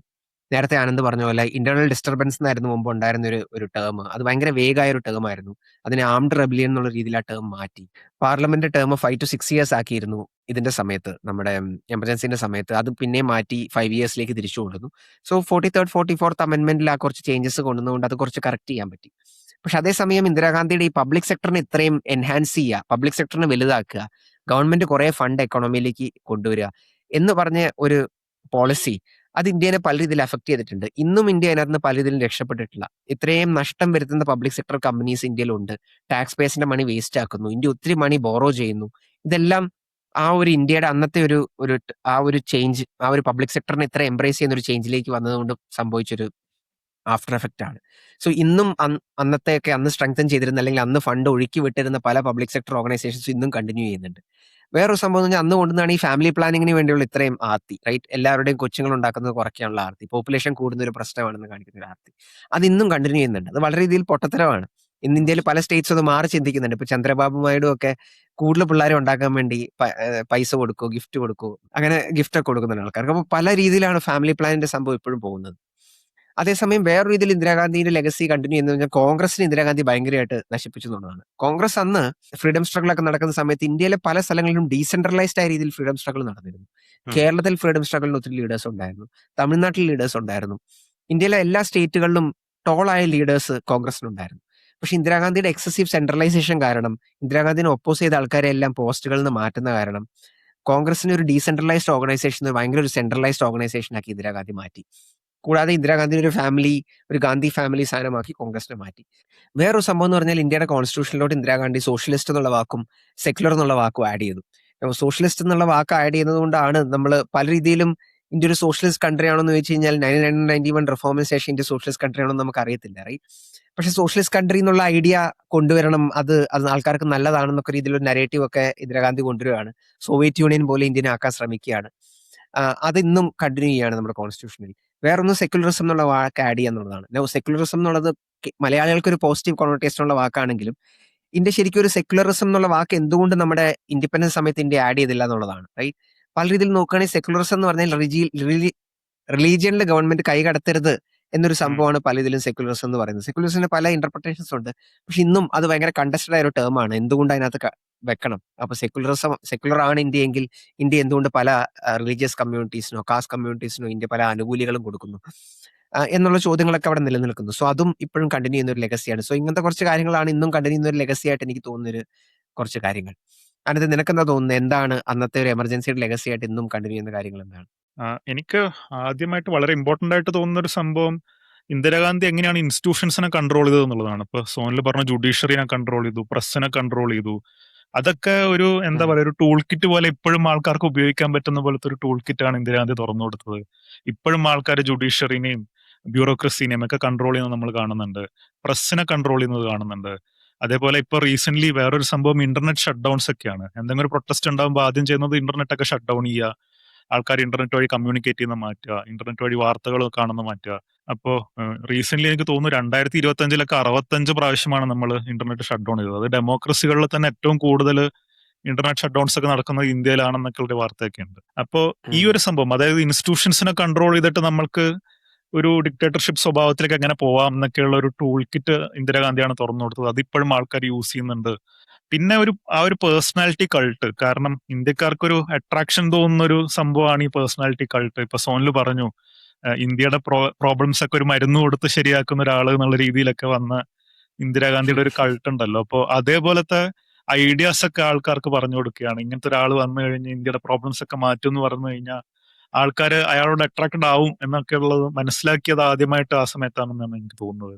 അപ്പോ അതൊരു ഇമ്പോർട്ടന്റ് സംഭവമാണ്. എനിക്ക് തോന്നുന്നു സോനിൽ പറഞ്ഞു 1977 ഇലക്ഷൻ പ്രഖ്യാപിച്ചതിന് ശേഷം മൊറാർജി ദേശായിയുടെ ഒരു ഗവൺമെന്റ് വരുന്നുണ്ട് എന്നുള്ളത്. ഇൻട്രസ്റ്റിംഗ്ലി ഉം. അവർ 3 കൊല്ലം ഭരിച്ചിട്ട് ഈ ജനതാ പാർട്ടി സ്പ്ലിറ്റപ്പ് ആയിട്ട് വീണ്ടും ഒരു ഇലക്ഷൻ വരുന്നുണ്ട്. ആ ഇലക്ഷനിൽ പഴയതിനേക്കാളും പവർഫുൾ ആയിട്ടൊക്കെയാണ് ഇന്ദിരാഗാന്ധി തിരിച്ചു വരുന്നത്. ഏകദേശം 353 സീറ്റൊക്കെ കോൺഗ്രസ് ഒറ്റക്ക് ജയിക്കുന്നൊക്കെ ഉണ്ട്. സിമിലർലി ഉം. കേരളത്തിലും നമുക്ക് കാണാൻ പറ്റുന്നത് എമർജൻസി കഴിഞ്ഞിട്ട് കോൺഗ്രസിന്റെ തന്നെ സർക്കാരാണ് വീണ്ടും വരുന്നത്, കരുണാകരനൊക്കെ മുഖ്യമന്ത്രിയായിട്ട്. അപ്പോ അങ്ങനത്തെ ഒരു ടെൻഡൻസി, ഈ പേഴ്സണാലിറ്റി കൾട്ടുള്ള ആൾക്കാർ തിരിച്ചു വരുന്ന ഒരു ടെൻഡൻസിയും അവരുടെയൊക്കെ പവർ കാണിക്കുന്നതും ഒക്കെ വീണ്ടും കണ്ടിന്യൂ ചെയ്യുന്ന ഒരു ലെഗസി ആയിട്ട് തോന്നുന്നുണ്ട്. വേറൊരു സംഭവം, സോണിൽ എക്കണോമിക് റിഫോംസിനെ പറ്റി പറഞ്ഞു. ഇന്ദിരാഗാന്ധി സ്റ്റാർട്ട് ചെയ്തത് അത് ഭയങ്കര ഒരു പ്രോബ്ലമാറ്റിക് ആയിട്ടുള്ള ഒരു സംഭവമായിരുന്നു. ഇന്ത്യക്ക് ഇപ്പോഴും കണ്ടിന്യൂ ചെയ്യുന്ന ഒരു സംഭവമായിട്ട് എനിക്ക് ഭയങ്കര പ്രശ്നകരമായിട്ട് തോന്നുന്നത് അതാണ്. പലരും പറയാറുണ്ട് ഇന്ദിരാഗാന്ധിയുടെ എമർജൻസിനേക്കാളും വലിയ പ്രശ്നമായിരുന്നു ഇന്ദിരാഗാന്ധി ഉണ്ടാക്കിയ എക്കണോമിക് റിഫോംസ് എന്നുള്ളത്. കാരണം അതാണ് വലിയ ലാസ്റ്റിംഗ് ഇമ്പാക്ട് ഇന്ത്യയിൽ ഉണ്ടാക്കിയത്. കുറേയധികം ആൾക്കാരെ പാവപ്പെട്ടവരായിട്ട് തുടരാനുള്ള കാരണമൊക്കെ ആയത്. അതിൽ ഈ നാഷണലൈസേഷൻ എന്നൊക്കെ പറഞ്ഞിട്ട് ബാങ്കുകളൊക്കെ നാഷണലൈസ് ചെയ്യുക, അതുവഴി ഉം. പ്രയോറിറ്റി സെക്ടർ ലെൻഡിംഗ് എന്നൊക്കെ പറഞ്ഞിട്ട് റൂറൽ ഏരിയാസിൽ മാത്രം അവർക്ക് ലോൺ കൊടുക്കാൻ പറ്റുന്ന പോലെയൊക്കെ ആക്കുക ബാങ്കുകളെ. അങ്ങനത്തെ പോളിസീസ് കൊണ്ടുവന്നു. ഈ ലൈസൻസ് രാജ് അങ്ങനത്തെ ഒക്കെ സംഭവം ഉണ്ടല്ലോ, ഈ എന്തൊക്കെ ഇൻഡസ്ട്രികൾ ഇവിടെ തുടങ്ങാം, അതൊക്കെ ഓൾറെഡി നെഹ്റു ഉള്ളപ്പോഴേ ഉണ്ടായിരുന്നു. പക്ഷെ അതിനൊരു തീവ്ര സ്വഭാവം നൽകിയിട്ട് ഗവൺമെന്റ് അപ്രൂവ് ചെയ്യുന്ന ബിസിനസ്സുകൾ മാത്രമേ ഇവിടെ വരൂ എന്നൊക്കെയുള്ള ഒരു സാഹചര്യമൊക്കെ ഉണ്ടായി. അപ്പൊ അത് തന്നെയാണ് നമ്മളുടെ ഈ കറപ്ഷനിലേക്കൊക്കെ ലീഡ് ചെയ്തത്. ചില ബിസിനസ് ഗ്രൂപ്പുകളൊക്കെ ഇപ്പൊ ഇന്ദിരാഗാന്ധിയായിട്ട് ക്ലോസ് ആയിട്ടുള്ള ബിസിനസ് ഗ്രൂപ്പുകളൊക്കെ വളരുന്ന ഒരു സാഹചര്യം ഉണ്ടായി. അതൊക്കെ ഇപ്പോഴും കണ്ടിന്യൂ ചെയ്യുന്ന സംഭവമാണ്. അപ്പൊ ആ എക്കണോമിക് പ്രോബ്ലംസ് ഭയങ്കര സീരിയസ് ആയിരുന്നു. അതേപോലെ തന്നെ ഫോറിൻ ഇൻവെസ്റ്റ്മെന്റ് ഒക്കെ ഇന്ത്യയിൽ വരുന്നത് ബാൻ ചെയ്തു. ഫോറിൻ എക്സ്ചേഞ്ച് ഭയങ്കര ഡിഫിക്കൽട്ട് ആക്കി. ട്രേഡ് ചെയ്യുന്നത് ഭയങ്കര ഡിഫിക്കൽട്ട് ആക്കി. എക്സ്പോർട്ടും ഇമ്പോർട്ടും ഉം. ചെയ്യുന്നത് ഭയങ്കര ഡിഫിക്കൽട്ട് ആക്കി. ഇതൊക്കെ ഇന്ത്യയുടെ എക്കണോമിനെ കംപ്ലീറ്റ് ആയിട്ട് നശിപ്പിക്കുന്ന ഒരു സാഹചര്യമായിരുന്നു ഉണ്ടായിരുന്നത്. ഇത് 1991 വരെയൊക്കെ ഇതേ പോളിസിയൊക്കെയാണ് കണ്ടിന്യൂ ചെയ്തത്. 1991 കുറച്ച് റിഫോംസ് ഒക്കെ ചെയ്തെങ്കിലും ഇന്ത്യക്ക് വളരെയധികം ഒന്നും വളരാൻ പറ്റിയിട്ടില്ല അതിന് ശേഷവും. അപ്പോ ഞാൻ ഇൻട്രസ്റ്റിംഗ്ലി ഈ ഒരു എപ്പിസോഡ് ചെയ്യുന്നതിന് മുന്നേ ഇന്ത്യയുടെയും ചൈനയുടെയും ട്രജക്ടറി നോക്കുന്നായിരുന്നു. അപ്പോ ഇത് GDP പെർ ക്യാപിറ്റ എന്നുള്ള രീതിയിൽ, അതായത് GDP എന്ന് പറയുന്നത് ഓരോ രാജ്യവും പ്രൊഡ്യൂസ് ചെയ്യുന്ന ഗുഡ്സും സർവീസസിന്റെ ടോട്ടൽ പൈസയാണ്. അപ്പൊ എത്ര കണ്ട് എക്കണോമിക് ആക്ടിവിറ്റി ഉണ്ട് ഒരു രാജ്യത്തിന് എന്നൊക്കെ കാണിക്കുന്നതാണ് GDP. അത് പോപ്പുലേഷനായിട്ട് ഡിവൈഡ് ചെയ്യുമ്പോഴാണ് GDP പെർ ക്യാപിറ്റ എന്ന് വരുന്നത്. അപ്പൊ ആ ഒരു ഗ്രാഫാണ് ഇവിടെ നിങ്ങൾക്ക് കാണുന്നത്. 1970 മുതൽ 2022 വരെയുള്ള ഇന്ത്യയുടെയും ചൈനയുടെയും കമ്പയർ ചെയ്യുന്ന ഗ്രാഫാണ്. ഇതിൽ നോക്കിയാൽ മനസ്സിലാവും 1970 ഇന്ത്യയും ചൈനയൊക്കെ സെയിം എക്കണോമിക് ലെവലിലായിരുന്നു ഉണ്ടായിരുന്നത്. പക്ഷെ ഇപ്പൊ എടുത്ത് നോക്കിക്കഴിഞ്ഞാൽ ചൈന ഇന്ത്യനെക്കാളും 3 times more GDP per capita ഒക്കെ ഉള്ള ഒരു രാജ്യമാണ്. അപ്പൊ ഇവിടെ പ്രധാനമായിട്ടും ഇന്ത്യനെ പിന്നോട്ടേക്ക് വലിച്ചത് ഈ എക്കണോമിക് പോളിസീസ് ആയിരുന്നു. അതേസമയം ചൈനയൊക്കെ ആ സമയത്ത് ഡെങ് ഷോപ്പിംഗ് എന്നൊക്കെ പറഞ്ഞൊരു നേതാവ് വഴി വളരെയധികം റിഫോംസ് കൊണ്ടുവന്നു. എക്കണോമി കുറെ ഓപ്പൺ അപ്പ് ആക്കുന്ന പോളിസീസ് ആണ് ചെയ്തത്. അത് ചൈനനെ വളരെ സ്റ്റീപ്പ് ആയിട്ടുള്ള ഒരു ഗ്രോത്തിലേക്കാണ് കൊണ്ടുപോയത്. അപ്പോ ഇതൊക്കെ കാണിക്കുന്നത് ആ ഒരു എക്കണോമിക് പോളിസീസ് ആണ് കൂടുതൽ വലിയൊരു പ്രശ്നമായിട്ട് പലപ്പോഴും കണ്ടിന്യൂ ചെയ്തത്. ഇപ്പോഴും അതിന്റെ ഇമ്പാക്ട് ആണ് നമ്മൾ കാണുന്നത്. ഇപ്പോഴും ഈ പല ഐഡിയാസും പോപ്പുലർ ആണെന്നുള്ളതാണ് എന്നെ കൂടുതൽ സർപ്രൈസ് ചെയ്യിപ്പിക്കുന്നത്. ഈ നാഷണലൈസ് ചെയ്യുന്നതും പ്രൈവറ്റൈസേഷൻ എതിർക്കുന്നതൊക്കെ ഇപ്പോഴും നമ്മൾ കാണുന്നുണ്ട്. അതൊക്കെ നമ്മളുടെ എക്കണോമിനെ ഭയങ്കര ഇമ്പാക്ട് ആണ് വരുത്തിയത്. അതാണ് കൂടുതൽ ആൾക്കാർക്ക് ഇമ്പാക്ട് ചെയ്തെന്നുള്ളതാണ് എൻ്റെ ഒരു വിശ്വാസം. അപ്പൊ ഇതൊക്കെയാണ് എനിക്ക് ഫീൽ ചെയ്ത കുറച്ച് കാര്യങ്ങൾ ആ ലെഗസി കണ്ടിന്യൂ ചെയ്യുന്നത്. ഞങ്ങൾ ഈ എപ്പിസോഡിൽ പറയാൻ ഉദ്ദേശിച്ച എമർജൻസിയും എന്താണ് എമർജൻസി എന്നും എമർജൻസിയിൽ എന്താ സംഭവിച്ചതെന്നും എമർജൻസിന് ശേഷം എന്താണ് സംഭവിച്ചതെന്നുള്ള കുറച്ച് കാര്യങ്ങളൊക്കെയാണ്. നിങ്ങൾക്കും എമർജൻസിനെ പറ്റി എന്തെങ്കിലും ഐഡിയാസോ നിങ്ങളുടെ അഭിപ്രായങ്ങളോ ഉണ്ടെങ്കിൽ കമൻസിലിടുക.